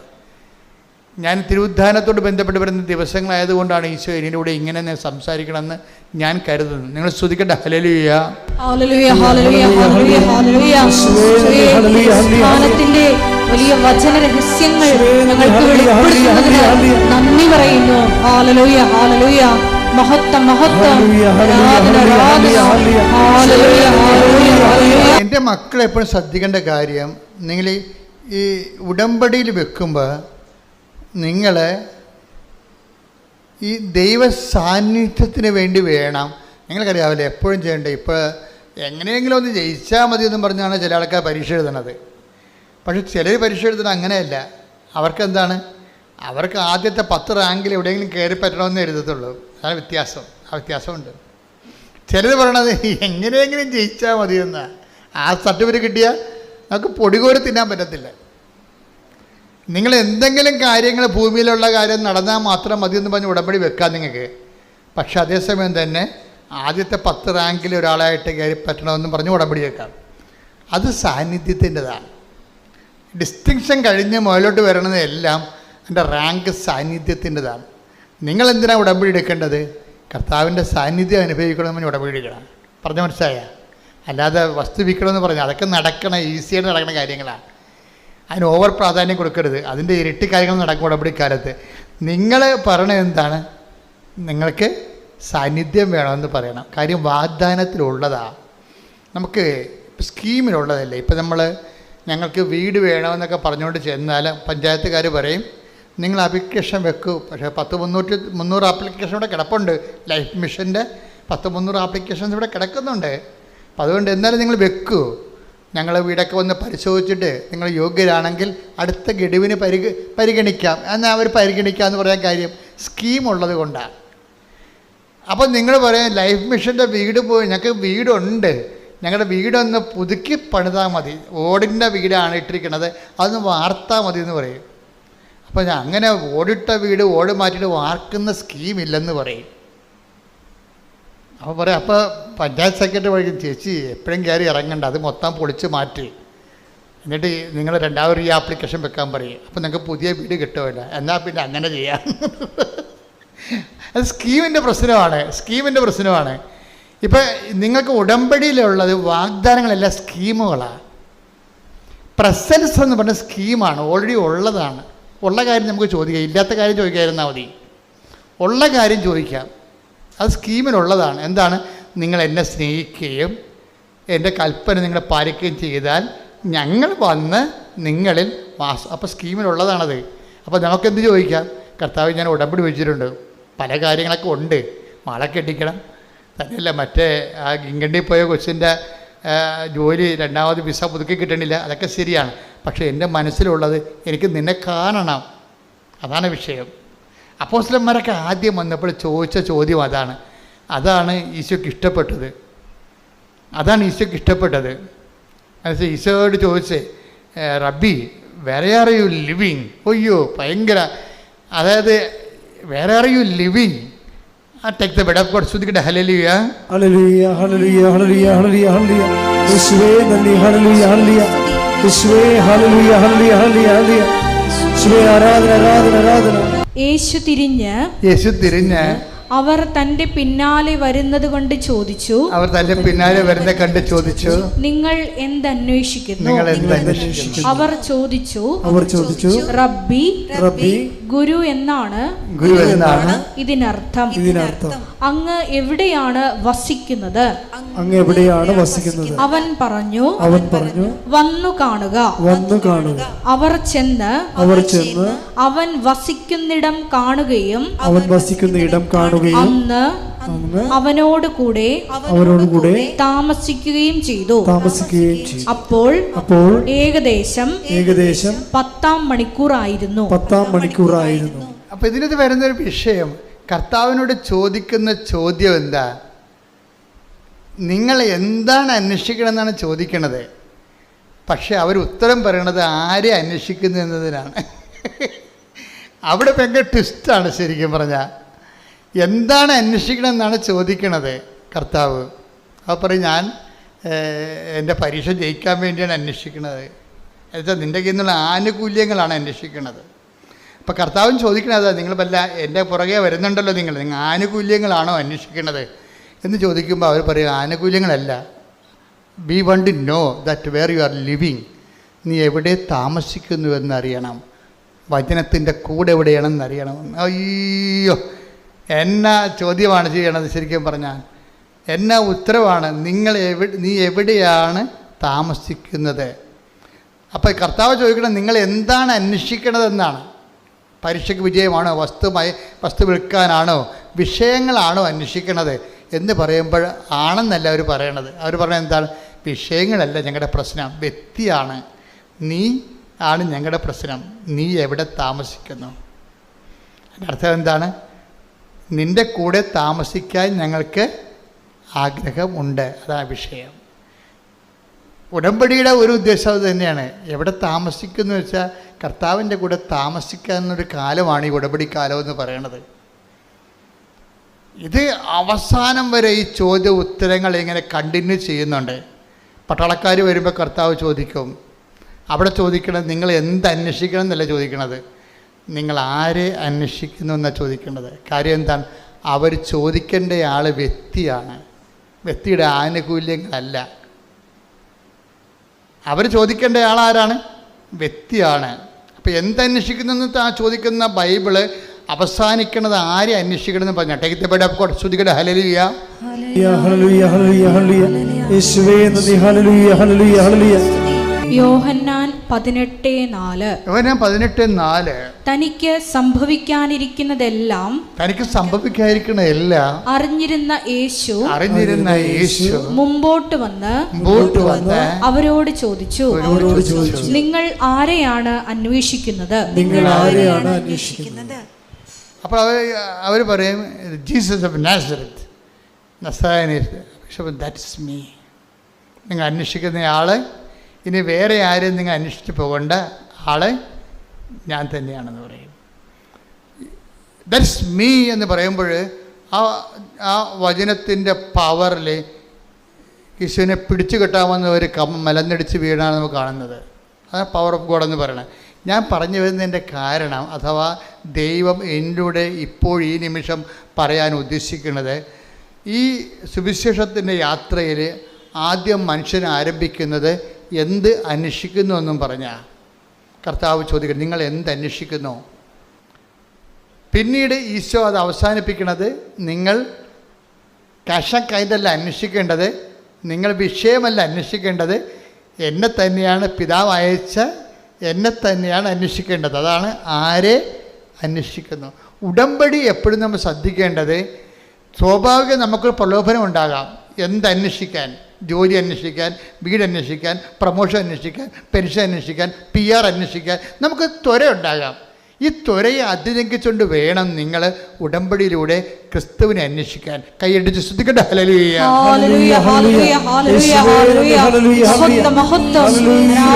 ആദ്യത്തെ ചോദ്യം നിങ്ങൾ എന്തന്വേഷിക്കുന്നു എന്നുള്ളതാണ്. ഉടമ്പടിയുടെ ഈശോ ചോദിക്കുന്ന രണ്ടാമത്തെ ചോദ്യം, നിങ്ങൾ ആരെ അന്വേഷിക്കുന്നതാണ്. അപ്പോൾ ബുദ്ധിയുള്ള മനുഷ്യ, ദൈവത്തിലെ നീ മനസ്സിലാക്കണം, കൈൻഡായിട്ടുള്ളൊരു കാലം കഴിയുമ്പോൾ പിന്നീട് നീ അതിലൂടെ കർത്താവിനെ അന്വേഷിക്കാൻ വേണ്ടി ദൈവം ആഗ്രഹിക്കുന്നു. ശ്രദ്ധിക്കട്ടെ. പരിശുദ്ധ പരമദിവ്യകാരുണ്യത്തിന് ഇപ്പൊ ഈശോ പരിശുദ്ധാത്മാവ് നമ്മളെ നയിച്ചുകൊണ്ടിരിക്കുന്നത് എന്താണ്? ഉടമ്പടിയുടെ ഏറ്റവും അടിസ്ഥാനം എന്താണ്? ദൈവത്തിൻ്റെ വാഗ്ദാനങ്ങളാണ് ഉടമ്പടിയുടെ അടിസ്ഥാനം. ഈ വാഗ്ദാനങ്ങളിൽ വെച്ച് ഏറ്റവും ഗ്രേഡഡ് ആയിട്ടുള്ള വാഗ്ദാനം എന്താണ്? ആദ്യത്തെ 10 റാങ്കിലുള്ള ഇതിൻ്റെ വാഗ്ദാനം എന്താണ്? ടോപ്പ് റാങ്കിലുള്ള വാഗ്ദാനം എന്താണ്? അത് പ്രസൻസാണ്. എന്താണ്? ദൈവത്തിൻ്റെ സാന്നിധ്യം. അതാണ്. അപ്പോൾ നമ്മൾ ഉടമ്പടിയിൽ നമ്മൾ അടിസ്ഥാനപ്പെടുത്തുന്നത് എന്തിനു വേണ്ടിയാണ്? ദൈവത്തിൻ്റെ സാന്നിധ്യത്തിന് വേണ്ടി. എൻ്റെ മക്കൾ, ദൈവത്തിൻ്റെ സാന്നിധ്യത്തിന് എന്താണ്?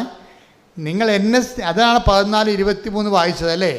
ഇതാണ്, നിങ്ങൾ എന്നെ സ്നേഹിക്കുന്നെങ്കിൽ എൻ്റെ കൽപ്പന പാലിക്കും, അപ്പോൾ എൻ്റെ പിതാവ് നിങ്ങളെ സ്നേഹിക്കുകയും ഞങ്ങൾ വന്ന് നിങ്ങളിൽ വാസമുറപ്പിക്കുകയും ചെയ്യും.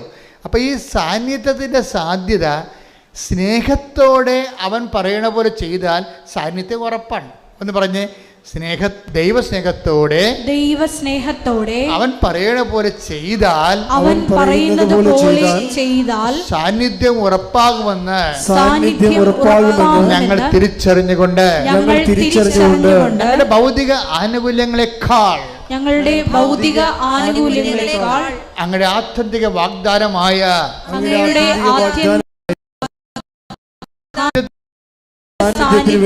ആഗ്രഹിക്കാൻ ഞങ്ങളെ അഭിഷേകം ചെയ്യണമേ.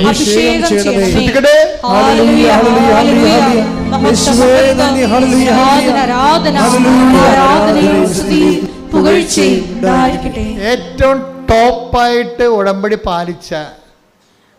നിബന്ധന പാലിച്ച ഒരു മനുഷ്യനുണ്ട് ബൈബിളിലെ പുതിയ നിയമത്തിൽ. ഏറ്റവും ടോപ്പായിട്ട് ഞാൻ അയാളെപ്പോലെ ഉടമ്പടി പാലിച്ച ആരെയും ഞാൻ കണ്ടിട്ടില്ല. ഏറ്റവും ടോപ്പായിട്ട് ഉടമ്പടി പാലിച്ച അയാളോടാണ് ദൈവം സാന്നിധ്യം ഗ്യാരണ്ടി ചെയ്യണമുണ്ട്. ദൈവം സാന്നിധ്യം ഗ്യാരണ്ടി ചെയ്യണം. ആരാണെന്ന് പറയാമോ? ഏറ്റവും ടോപ്പായിട്ട് ഉടമ്പടി പാലിച്ച ഒരാളുണ്ട് ബൈബിളിൽ. അയാൾക്കാണ് ദൈവം സാന്നിധ്യം ഗ്യാരണ്ടി ചെയ്യണത്. ആരാണെന്ന് പറയാമോ? പുതിയ നിയമത്തിൽ നിന്ന് പറഞ്ഞാൽ മതി. അറിയൊന്നുമില്ല. സാന്നിധ്യം ഗ്യാരണ്ടി ചെയ്യണം. കർത്താവ് സാന്നിധ്യം ഗ്യാരണ്ടി ചെയ്യണം. എനിക്ക് തോന്നിയിരിക്കണത് ഈ ദിവസങ്ങളിൽ പീഡാനുഭവ ധ്യാനങ്ങളുമായിട്ടൊക്കെ സഞ്ചരിച്ചപ്പോൾ എൻ്റെ മനസ്സിൽ വന്ന് ഇതിൻ്റെ സ്വകാര്യ ധ്യാനത്തിൽ വന്നൊരാളാണ് ഈ മൂത്ത പുത്രൻ. ദൈവം എപ്പോഴും ഞാൻ ഈ അച്ഛനായ കാലം മുതലേ ഇളയ പുത്രനോട് കർത്താവ് ഇങ്ങനെ ഇളയ പുത്രനെ ഇങ്ങനെ ഹൈലൈറ്റ് ചെയ്യുന്നതായിട്ട് കാണുന്നുണ്ടെങ്കിലും അവൻ ഭയങ്കര ഒരു ബേസിക് കോഴ്സുകാരനാണ് എനിക്ക് തോന്നിയിട്ടുണ്ട് പലപ്പോഴും. യഥാർത്ഥ ആള് മൂത്ത പുത്രനാണ്. ദൈവത്തിന് പണ്ട് മൂലമുള്ള ഒരു എന്താണ് ഒരു പ്രവർത്തന രീതിയുണ്ട്. ഏറ്റവും നല്ല സംഭവത്തിനെ മൂടിക്കളയും. അത് ദൈവത്തിൻ്റെ ഈ വചനത്തിൻ്റെ ഒരു രീതിയാണ്. നിങ്ങൾ രത്നമാണ് പറയുമ്പോൾ അത് കുഴിച്ചിട്ടിരിക്കണമെന്ന് പറയും. രത്നത്തിൻ്റെ കാര്യം പറഞ്ഞാൽ എന്ത് പറയും? അത് കുഴിച്ചിട്ടിരിക്കുകയാണ്, കുഴിമാന്തി എടുക്കാൻ പറയും. മാന്തി എടുത്താൽ മാത്രം പോരാ, കരസ്ഥമാക്കണമെങ്കിൽ ഇത്തിരി പാടാണ്. പോയി നിനക്കുള്ളതെല്ലാം വിൽക്കാൻ പറയും. അപ്പോൾ ഈ മുന്തിയ സംഭവത്തിനെ ഇങ്ങനെ ആകൃതമാക്കിയിട്ട് കുപ്പയിലും കുഴിയിലുമൊക്കെ വെച്ചേകളെയും. അതിലുപോലെ കർത്താവ് കുപ്പയിൽ വെച്ച ഒരാളാണ് മൂത്ത പുത്രൻ. നമ്മൾ കുഴിമാന്തി എടുക്കേണ്ടി വരും അയാളെ. ഇന്ന് വരെ അയാളെ പ്രസംഗിച്ചിട്ടുള്ളവരെല്ലാവരും ഈ അലവലാദീനാണ് അങ്ങോട്ട് കയറ്റി വെക്കണം. അവൻ്റെ മാനസാന്തരം വേണ്ട ആനക്കാര്യമായിട്ട് കുട്ടിഘോഷിച്ചിട്ട് എന്നാ പറ്റി എന്ന് വെച്ച് കഴിഞ്ഞാൽ ചിലർക്കെങ്കിലും ചില അയ്യോഭാവികൾക്കെങ്കിലും വീണ്ടും പാപം ചെയ്യാനുള്ള ലൈസൻസും കിട്ടി. എന്താ വെച്ചാൽ കരഞ്ഞ കൂവി കർണ തോന്നണമെന്നൊക്കെ പറഞ്ഞ് തൊണ്ട പൊട്ടി അലറിക്കാവി കൂവിയ കർത്താവ് ഉടനെ കർണ കാണിക്കുമല്ലോ. അങ്ങനെ ഒരു തെറ്റിദ്ധാരണയും വന്നിട്ടുണ്ട്. അതായത് എന്താ പ്രശ്നം വെച്ച് കഴിഞ്ഞാൽ ദൈവം ഇങ്ങനെ വാത്സല്യത്തോടുകൂടി എന്ത് വഴിപഴച്ച ജീവിതം ജീവിച്ചാൽ അവസാനം ഇങ്ങനെ കണ്ണീരിട്ടൊന്ന് മോങ്ങിയാൽ തിരിച്ചെടുക്കാൻ പറ്റുമോ എന്നുള്ളൊരു ചെറു ധാരണ ചിലർക്കെങ്കിലും, എല്ലാവർക്കും അല്ല, ചില അയ്യോപാപികൾക്ക് എങ്ങനെ വന്നിട്ട് ഇതെല്ലാം പാപം ചെയ്യാനുള്ള ലൈസൻസ് ആക്കി മാറ്റിയിട്ടുണ്ട്. അതുകൊണ്ട് കൃപയിൽ ഈ ജനം വളർന്നിട്ടുമില്ല. അതാണ് ഏറ്റവും വലിയ പ്രശ്നം. അതൊരു വെല്ലുവിളിയാണ്. പക്ഷേ മൂത്ത പുത്രനെ കണ്ടെന്ന് നോക്കിയേ, മൂത്ത പുത്രൻ ഈ ഉടമ്പടി പാലിച്ചൊരാളാണ്. അവനത് പറയുന്നുണ്ട്. അവൻ ക്ഷോഭിക്കുന്ന ഒരു ക്ഷോഭം ആണ് ഈശോ കറക്റ്റ് ചെയ്യണത്. നീ ക്ഷോഭിക്കേണ്ട കാര്യമില്ല. എനിക്കുള്ളത് ഈശോ എപ്പോഴും പറയുന്നൊരു കാര്യമാണ്. എനിക്കുള്ളത് എൻ്റെ ഇഷ്ടം പോലെ വിതരണം ചെയ്യാൻ പാടില്ല. അത് എപ്പോഴും നമ്മൾ ഈശോ ഇടക്കിടക്ക് പറയുന്നൊരു പ്രമേയമാണ്. ടേക്ക് ദ ബ്രെഡ് ഫോർ എനിക്കുള്ളത്.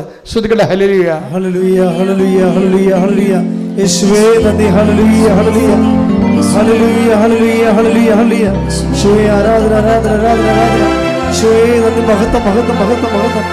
ഹല്ലേലൂയ ഹല്ലേലൂയ ഹല്ലേലൂയ. മത്തായി 20:15 എന്റെ വസ്തുവകകൾ കൊണ്ട് എനിക്കിഷ്ടമുള്ളത് ചെയ്യാൻ പാടില്ലെന്നോ ഞാൻ നല്ലവനായതുകൊണ്ട് നീ എന്തിന് അസൂയപ്പെടുന്നു? അതാണ് മൂത്തപുത്രന്റെ പ്രശ്നം. ആകപ്പാടെ മൂത്തപുത്രന് ഒരു പ്രശ്നം ഉണ്ടെങ്കിൽ കർത്താവ് കറക്റ്റ് ചെയ്യാൻ ഉദ്ദേശിക്കുന്നത് അതാണ്. അത് കർത്താവ് മൂത്തപുത്രന് മാത്രമല്ല, അതൊരു ദൈവവചനത്തിൻ്റെ മൗലിക നിലപാടാണ്. 11-ാം മണിക്കൂറിൽ വന്ന ആൾക്കാർക്കും എന്താണ് 1-ാം മണിക്കൂറിൽ വന്ന ആൾക്കാരുടെ അത്രയും തന്നെ കൊടുത്തു. എനിക്കുള്ളത് എനിക്കിഷ്ടമുള്ള പോലെ വിതരണം ചെയ്യാൻ പാടില്ല. ഞാൻ നല്ലവനായത് കൊണ്ട് നീ എന്തിന് അസൂയപ്പെടുന്നു? അതാണ് പ്രശ്നം. അപ്പം ഈ ഇളയ മകൻ വരുമ്പോൾ മൂത്ത മകന് പറയണ കാര്യങ്ങൾ അത് തന്നെയാണ്. എന്താ കാര്യം എന്താണ്? അവനെന്താ മൂത്ത പുത്രൻ എന്തൊക്കെയാണ് പറഞ്ഞത്? വായിച്ചേ. ലൂക്ക 15:29. ലൂക്ക 15:29. എന്നാൽ അവൻ പിതാവിനോട് പറഞ്ഞു, മൂത്ത മകൻ, നോക്കൂ എത്ര വർഷമായി ഞാൻ നിനക്ക് ദാസ്യവേല ചെയ്യുന്നു. ഒരിക്കലും നിന്റെ കൽപ്പന ഞാൻ ലംഘിച്ചിട്ടില്ല. അതാണ് ഉടമ്പടി. ഉടമ്പടി കണ്ടില്ലേ? എങ്കിലും ഉടമ്പടി ഒരിക്കലും ഒരിക്കലും തെറ്റിക്കാത്ത ഒരാളാണ് ഈ മൂത്ത മകൻ. കണ്ടില്ലേ? അയാളെ പറയണ്ട. ആ വചനമാണ് ഉടമ്പടിയുടെ വചനം. എന്താ പറഞ്ഞു? ഒന്ന് വായിച്ചേ. ഒരിക്കലും. അപ്പത്തിന് എത്ര നമ്പറാണ്? 15:29. ലൂക്ക 15:21. എന്താണ്? ഒരിക്കലും നിന്റെ കൽപ്പന, നിന്റെ ഉടമ്പടി ഞാൻ ലംഘിച്ചിട്ടില്ല. എങ്കിലും എന്റെ കൂട്ടുകാരോടൊത്ത് ആഹ്ലാദിക്കാൻ ഒരു ആട്ടിൻകുട്ടിയെ പോലും നീ എനിക്ക് തന്നില്ല. അപ്പൊ എന്റെ പ്രശ്നം വെച്ച് കഴിഞ്ഞാല് ഇവൻ 11ാം മണിക്കൂറിൽ വന്ന ആളാണ്. തമ്മിലാണ് ഇന്റർ കണക്ട് ചെയ്യണത്. ഞാൻ കണക്ട് ചെയ്യണതല്ല. ഇവിടെ ആളിരിപ്പുണ്ട്. കർത്താവ് പരിശുദ്ധാത്മാരുടെ വചനം ഇന്റർ കണക്ട് ചെയ്യണതാണ് ഈ കാണുന്നത്. അല്ല, ഞാൻ പഠിച്ചതല്ല ഈ സംഭവം.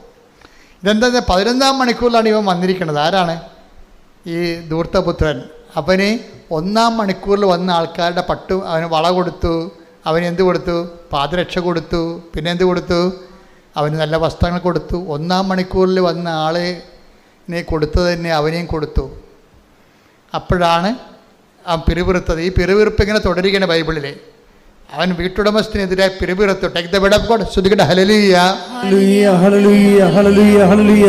മത്തായി 20-ാം അധ്യായം 9 മുതൽ 11 വരെയുള്ള തിരുവചനം. മത്തായി 20:9-11. 11ാം മണിക്കൂറിൽ വന്നവർക്ക്, 11ാം മണിക്കൂറിൽ വന്നവർക്ക് ഓരോ ദനാറ ലഭിച്ചു. തങ്ങൾക്ക് കൂടുതൽ ലഭിക്കുമെന്ന് ആദ്യം വന്നവർ വിചാരിച്ചു. എന്നാൽ അവർക്കും ഓരോ ദനാറ തന്നെ കിട്ടി. അത് വാങ്ങുമ്പോൾ അവർ വീട്ടുടമസ്ഥനെതിരെ പിറുപിറുത്തു. എന്നാൽ ആദ്യം വന്ന ആൾക്കാരുടെ കൂടെ അവസാനം വന്ന ഞങ്ങളെ അങ്ങ് താരതമ്യപ്പെടുത്തിയല്ലോ, അല്ലേ? ആ വാക്കുകൂടി വായിച്ചേ. മത്തായി 20:12. അവസാനം വന്ന ഇവർ ദൂത്തപുത്രന്റെ അനിയനില്ലേ? ദൂത്തപുത്രൻ അല്ല, അവസാനമല്ലേ വന്നത്? അവസാനം വന്ന ഇവർ 1 മണിക്കൂറേ ജോലി ചെയ്തുള്ളൂ. എന്നിട്ടും പകലിന്റെ അധ്വാനം ചൂടും സഹിച്ച ഞങ്ങളോട് അവരെ നീ തുല്യരാക്കിയല്ലോ. അപ്പൊ മൂത്തപുത്രന്റെ കംപ്ലൈന്റ് അതാണ്. അത് ഇത്തിരി അസൂയയിൽ നിന്ന് വന്ന നീതിബോധത്തിൽ നിന്നൊക്കെ വന്നൊരു കംപ്ലൈന്റാണ്. അത് ലോകരാജ്യത്തിന് നീതി എന്നാണ് മനസ്സിലായത്. ലോകരാജ്യത്തിന് നീതി എന്ന് വന്നിട്ടുള്ള ചില അപഭ്രംശങ്ങളാണ് ഈ വരുന്നത്. മുത്തപുത്രൻ്റെ ലോകരാജ്യത്തിൻ്റെ നീതിയിലാണ് വിഷയം അവർ കണക്കാക്കുന്നത്. പക്ഷേ ദൈവരാജ്യത്തിൻ്റെ നീതി വ്യത്യാസമുണ്ട്. അതാണ് എനിക്കിഷ്ടമുള്ളത് എനിക്കിഷ്ടമുള്ളവർക്ക് നൽകാൻ പാടില്ലേ? ഞാൻ നല്ലവനായത് കൊണ്ട് നീ എന്തിനെ അസൂയപ്പെടുന്നു? അപ്പം അസൂയ വന്നിരിക്കണത് എങ്ങനെ നിന്നാണ്? ലോകരാജ്യത്തിൻ്റെ നീതിയുടെ ഫ്രെയിം വർക്കിൽ നിന്നാണ് അസൂയ വരുന്നത്. നീ ദൈവരാജ്യത്തിലേക്ക് വരണമെന്നാണ് ഈ പറയണതിൻ്റെ അർത്ഥം. ദൈവരാജ്യം എന്നാൽ ഭക്ഷണവും പാനീയവും നീതിയും സമാധാനം. റോമ 14:17. ദൈവരാജ്യം എന്നാൽ ഭക്ഷണവും പാനീയവുമല്ല, പ്രത്യുത നീതിയും സമാധാനവും പരിശുദ്ധാത്മാവിലുള്ള സന്തോഷവുമാണ്. പരിശുദ്ധാത്മാവിന്റെ സന്തോഷം ഉറപ്പുവരുത്തുന്ന നീതി ദൈവരാജ്യത്തിൻ്റെ നീതിയാണ്. ദൈവരാജ്യത്തിൻ്റെ നീതി എന്നുള്ള ലോകരാജ്യ നീതിയല്ല, മറിച്ച് ദൈവത്തിൻ്റെ കരുണയിലാണ് അടിസ്ഥാനപ്പെടുത്തിയിരിക്കുന്നത്. അപ്പോൾ ധൂർത്തപുത്രന് കിട്ടിയിരിക്കുന്നത് ദൈവത്തിൻ്റെ കരുണയാണ് കിട്ടിയിരിക്കുന്നത്. അവിടെ കിട്ടിയിരിക്കുന്നത് എന്താണ്? ആ ഒരു താലന്താണ് ലഭിച്ചത്. അവന് ആ ഒരു താലന്ത് അവനെ കൊടുത്തു, അത്രേ ഉള്ളൂ. അത് ദൈവത്തിൻ്റെ കരുണയുടെ ഭാഗമാണ്. അപ്പം ദൈവത്തിൻ്റെ കരുണയിൽ നിനക്ക് ഇടമുണ്ടെന്നാണ് ഈ പറഞ്ഞു വെക്കുന്നതിൻ്റെ കാരണം. നിൻ്റെ അവസ്ഥ എത്ര മോശമായാലും, നിൻ്റെ പാപകരമായ ജീവിത രീതികളായാലും നീ അനുദപിച്ചാൽ നിനക്ക് ദൈവരാജ്യത്തിലേക്ക് വരാൻ കഴിയും. പക്ഷേ ദൈവരാജ്യത്തിലേക്ക് വരാൻ കഴിയുമെന്ന് പറഞ്ഞാൽ ദൈവരാജ്യത്തിൽ പല സ്ഥലങ്ങളുണ്ട്. അതാണ് പ്രശ്നം. അതാണ് ഇവിടെ വിഷയം. ദൈവരാജ്യത്തിൽ നിന്ന് നീ ഒട്ടും അകലെയല്ല. ആ ഉപഗ്രഹം പോലെ വേണേൽ പോകാൻ പറ്റും. അത് ദൈവരാജ്യത്തിൻ്റെ അകത്ത് ചെറുതും വലുതുമുണ്ട്. അത് ഈ 2 വചനവും കർത്താവ് തന്നെ പറഞ്ഞ ദൈവരാജ്യത്തിൽ പ്രവേശിച്ചെന്നും പറഞ്ഞുകൊണ്ട് ആയത്തില്ല കാര്യങ്ങൾ. ദൈവരാജ്യത്തിന് അകലെയല്ല. Take the word of God. മർക്കോസ് 12:34. പത്രോസ് 12:34. അവൻ ബുദ്ധിപൂർവം മറുപടി പറഞ്ഞു എന്ന് മനസ്സിലാക്കി. അവൻ ബുദ്ധിപൂർവം മറുപടി പറഞ്ഞു എന്ന് മനസ്സിലാക്കി യേശു പറഞ്ഞു, നീ ദൈവരാജ്യത്തിൽ നിന്ന് അകലെയല്ല. അപ്പൊ ദൈവരാജ്യത്തിലാണെന്ന് പറഞ്ഞിട്ടില്ല. അതാണ് പ്രശ്നം. അവൻ എന്താണ് ബുദ്ധിപൂർവ്വം പറഞ്ഞ മറുപടി എന്താ? അവന് ബുദ്ധിയുണ്ട്. അവൻ പറഞ്ഞ മറുപടി എന്താ? ബുദ്ധിപൂർവ്വം വേണമെങ്കിൽ നിങ്ങൾക്ക് ഉടമ്പടി പാലിക്കാം. ഞാൻ പറയണ പോലെയൊക്കെ നിങ്ങൾ കൃത്യമായിട്ട് ചെയ്യാൻ പറ്റും.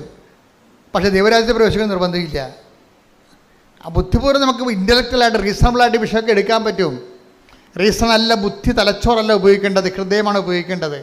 ഉടമ്പടിയിൽ ഉപയോഗിക്കേണ്ടത് തലച്ചോറല്ല. അത് മനസ്സിലാക്കിയിട്ട് അതുപോലെ ചെയ്താൽ മതി എന്നല്ല പറയണത്. മറിച്ച് എന്താണ്? അതിനകത്ത് ഹൃദയമാണ് ഉപയോഗിക്കേണ്ടത്. ദൈവത്തെ സ്നേഹത്തിലാണ് ഇത് വർക്കൗട്ട് ചെയ്യണത്. ഒന്നൊരു വായിച്ചോളൂ. ശ്രുതികട ഹല്ലേലൂയ. അവൻ ബുദ്ധിപൂർവം മറുപടി പറഞ്ഞു എന്ന് മനസ്സിലാക്കി. അവൻ എന്ത് ബുദ്ധിപൂർവ്വമാണ് മറുപടി പറഞ്ഞത്? അവൻ്റെ മറുപടി എന്താന്ന് വായിച്ചേ? മർക്കോസ് 12:32 മുതലുള്ള തിരുവചനങ്ങൾ. മർക്കോസ് 12:32. നിയമജ്ഞൻ പറഞ്ഞു, ഗുരു അങ്ങ് പറഞ്ഞത് ശരി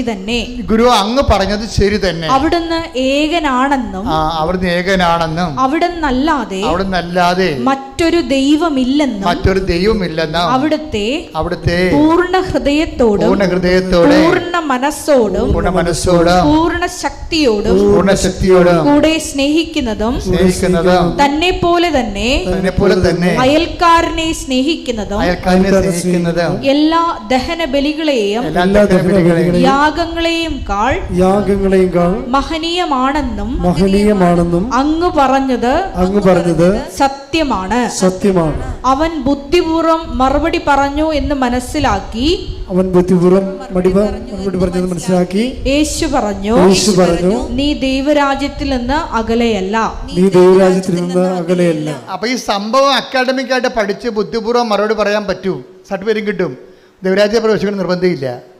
അതാണ് സംഭവം. ഈ ഞാൻ പറയുന്ന കാര്യങ്ങളെല്ലാം നിങ്ങൾക്കതെല്ലാം പഠിച്ച് ഇതെല്ലാം മനസ്സിലാക്കിയൊക്കെ വെക്കാൻ പറ്റും. പക്ഷേ ദൈവരാജ്യത്തിൽ പ്രവേശിക്കണമെന്ന് നിർബന്ധമില്ല. അകലെ അടുത്തൊക്കെ വരാൻ പറ്റും.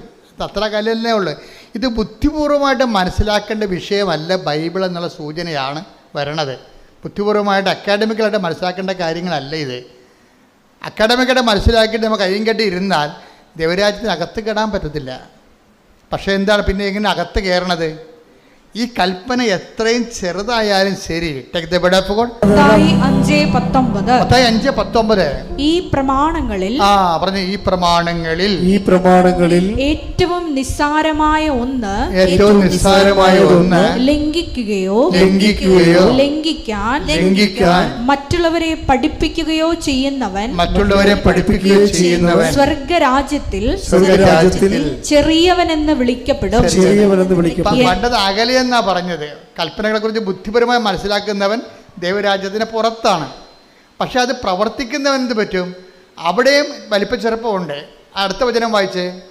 എന്നാൽ അത് അനുസരിക്കുകയും കർത്താവിന്റെ കൽപ്പന അനുസരിക്കുകയും പഠിപ്പിക്കുകയും ചെയ്യുന്നവൻ സ്വർഗരാജ്യത്തിൽ വലിയവനെന്ന് വിളിക്കപ്പെടും. ഇപ്പൊ 2 കാര്യമുണ്ട്. എന്താണ്? പത്രം കൊടുത്താൽ മാത്രം പോരാ, അത് വായിച്ചു നോക്കിയിട്ട് അതാണ് വിഷയം പറയണത്. 5:20 എന്താ പറയണത്? അത് അനുസരിക്കുകയും അവൻ പറയണ പോലെ ചെയ്യുക മാത്രമല്ല, അത് അനുസരിക്കുകയും മറ്റുള്ളവരെ അനുസരിക്കാൻ പഠിപ്പിക്കുകയും ചെയ്യണം. അപ്പം അതായത് നിങ്ങൾ ഇവിടുന്നെല്ലാം കേട്ട് ഞാനെല്ലാം ഉടമ്പടി പാലിച്ചുകൊണ്ടിരുന്ന കൈ കെട്ടിയിരുന്ന അവർക്ക് വർക്കൗട്ട് ചെയ്യത്തില്ല.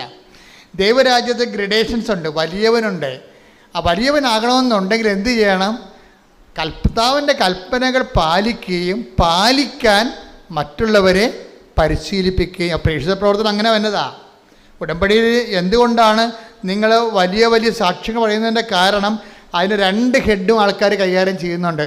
ഒന്ന്, അവരത് പാലിക്കുന്നു, മറ്റുള്ളവർ പിന്നെ എന്ത് ചെയ്യും?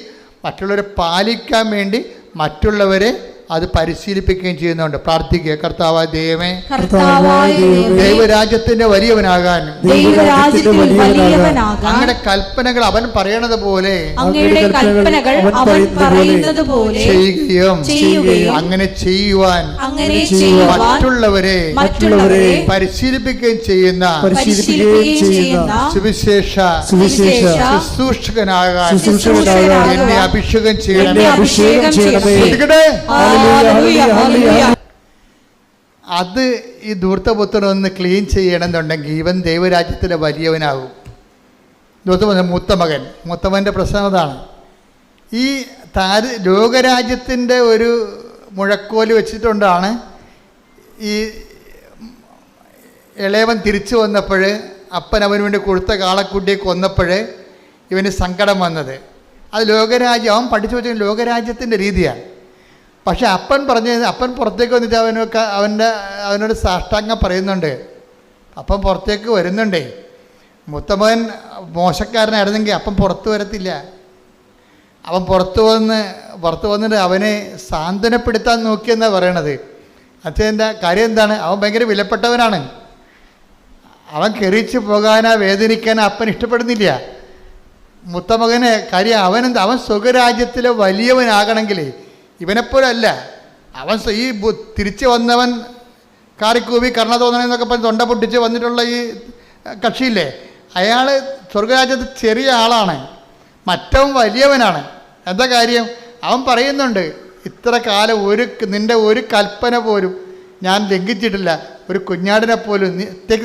ശ്രുതികട ഹല്ലേലൂയ.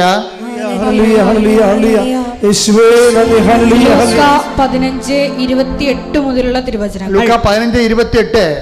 അവൻ കോപിച്ച് അകത്ത് കയറാൻ വിസമ്മതിച്ചു. പിതാവ് പുറത്തു വന്ന് പിതാവ് പുറത്തു വന്ന് അവനോട് സാന്ത്വനങ്ങൾ പറഞ്ഞു. എന്ത് രസമാ! അവനോട് സാന്ത്വനങ്ങൾ പറഞ്ഞു. എന്നാൽ പട്ടാങ്ങി പറയണേ, സ്വകരാജ്യത്തെ വലിയവനാണ് അവൻ. അവനോട് പട്ടാങ്ങി പറയും. കാര്യം എന്താണ്? അവൻ ക്ലീൻ ചിട്ടുള്ളവനാണ്. അവൻ പറയുന്നുണ്ട്. എന്നാൽ അവൻ പിതാവിനോട് പറഞ്ഞു, നോക്കൂ, എന്നെ വഴക്കേണ്ട കാര്യമില്ല, എൻ്റെ മനസ്സ് ചങ്ക് വേദനിക്കുകയാണ്, എനിക്ക് ഉൾക്കൊള്ളാൻ പറ്റണില്ല എന്നൊക്കെ പറഞ്ഞു. ഞാൻ കുറെ കാര്യം പറഞ്ഞു. നോക്കൂ, എത്ര വർഷമായി ഞാൻ നിനക്ക് ദാസ്യവേല ചെയ്യുന്നു. ഒരിക്കലും നിന്റെ കൽപ്പന, അതാണ് ഉടമ്പടി എന്ന് ഞാൻ പറയണത്, നിന്റെ കൽപ്പന ഞാൻ ലംഘിച്ചിട്ടില്ല. എങ്കിലും എന്റെ കൂട്ടുകാരോടൊത്ത് ആഹ്ലാദിക്കാൻ ഒരു ആട്ടിൻകുട്ടിയെ പോലും നീ എനിക്ക് തന്നില്ല. എന്നാൽ വേശ്യകളോട് കൂട്ടുചേർന്ന് നിന്റെ സ്വത്തെല്ലാം ദൂർത്തടിച്ച നിന്റെ ഈ മകൻ തിരിച്ചു വന്നപ്പോൾ അവനു വേണ്ടി നീ കൊഴുത്ത കാളയെ കൊന്നിരിക്കുന്നു. നിങ്ങളും പറയും, ഞാൻ ഉടമ്പടി എല്ലാം ചെയ്തില്ലേ, എത്ര തിരികൾ ഞാൻ കത്തിച്ചു അല്ലേ, എന്നിട്ട് ഉടമ്പടിയൊന്നും ഇല്ലാതെ ജീവിക്കുന്ന ആൾക്കാരെ നീ അനുഗ്രഹിച്ചില്ലേ, ഞാനെന്നും ബിഷപ്പിൽ ജീവിക്കണില്ല എന്ന് പറയുമ്പോൾ അപ്പന് പറയാൻ വാക്കുണ്ട്. പിന്നെ അപ്പൻ അപ്പം വിളിക്കണെന്താ? അപ്പം മറ്റവനെ വിളിക്കാഞ്ഞൊരു വാക്ക് ഇവനെ വിളിക്കും. എന്താണ്? വായിച്ചേ. അപ്പോൾ പിതാവ് പറഞ്ഞു, മകനെ നീ എപ്പോഴും എന്നോട് കൂടെ ഉണ്ടല്ലോ. That is the presence. He is feeling the presence. അതായത് ഇവൻ്റെ അപ്പൻ തൻ്റെ പ്രസൻസ്, ദൈവം വാഗ്ദാനത്തിൽ ഉള്ളതാണ്, ഞാൻ നിങ്ങളുടെ കൂടെ ഉണ്ടാകുമെന്ന്. മനസ്സിലായില്ലേ? വാഗ്ദാനത്തിലുള്ളതല്ലേ. ഇപ്പോൾ ജോഷുവ 1:9 പുറപ്പാട് 33:14 ഉണ്ട്, I will come with you wherever you go. അത് വാഗ്ദാനത്തിലുള്ളതാണ്, നിൻ്റെ കൂടെ ഞാനുണ്ടാകുമെന്ന്. പക്ഷെ വാഗ്ദാനമില്ലാത്ത, ഗ്യാരണ്ടി ഇല്ലാത്തൊരു കാര്യം എന്താണ്? നീ എൻ്റെ കൂടെ ഉണ്ടോ എന്നുള്ളതാണ് പ്രശ്നം. അതങ്ങനെ ആർക്കും ഗ്യാരണ്ടി ചെയ്തിട്ടില്ല. ആദ്യം ജോമോളൊക്കെ അവിടെ ഇരുന്ന് പറഞ്ഞ പോലെ മാതാവിനും ഗ്യാരണ്ടി ചെയ്ത്, അത് മാലാഖ് ഗ്യാരണ്ടി ചെയ്ത ഗ്യാരണ്ടിയാണ്. ഈശോൻ്റെ വായിൽ നിന്ന് നേരിട്ട് പറയണ എന്താണ്? എൻ്റെ മകനെ, നീ എപ്പോഴും ഞാൻ നിൻ്റെ കൂടെ ഉണ്ടെന്നല്ല പറയണത്. എൻ്റെ മകനെ, നീ ഉടമ്പടി പാലിച്ച് എൻ്റെ കൂടെ ഒരു പരാതിയുമില്ല ഇത്രയും നാൾ ജീവിച്ചപ്പോൾ എന്താണ് സംഭവിച്ചതെന്ന് അറിയാവോ? എല്ലാം കൊടുക്കുന്ന എൻ്റെ കൂടെയാണ് നീ ഉണ്ടായിരുന്നതെന്ന്. അല്ല, ഞാൻ നിൻ്റെ കൂടെ ഉണ്ടായതിനേക്കാൾ വലുതാണ്. ഇതാണ് പ്രസൻസ്. നമ്മൾ ഉടമ്പടി നമ്മളെ ദൈവത്തിൻ്റെ കൂടെയാക്കും. കൈയടിച്ച് ശ്രദ്ധിക്കട്ടെ. ഹല്ലേലൂയ.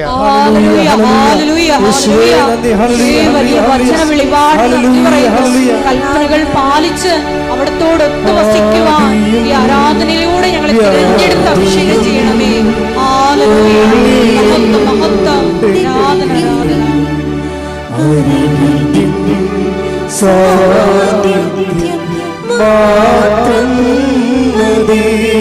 പാടുക.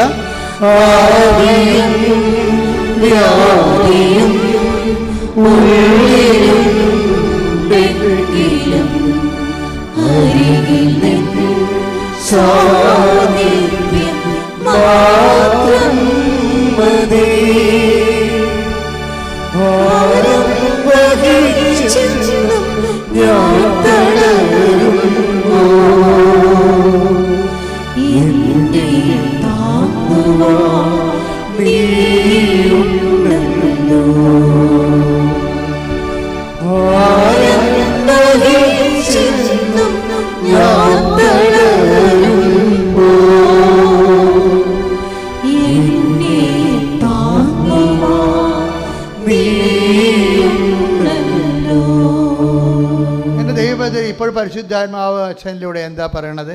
ദൈവത്തിലെ നീ ദൈവം ഇങ്ങോട്ട് തരാനുള്ള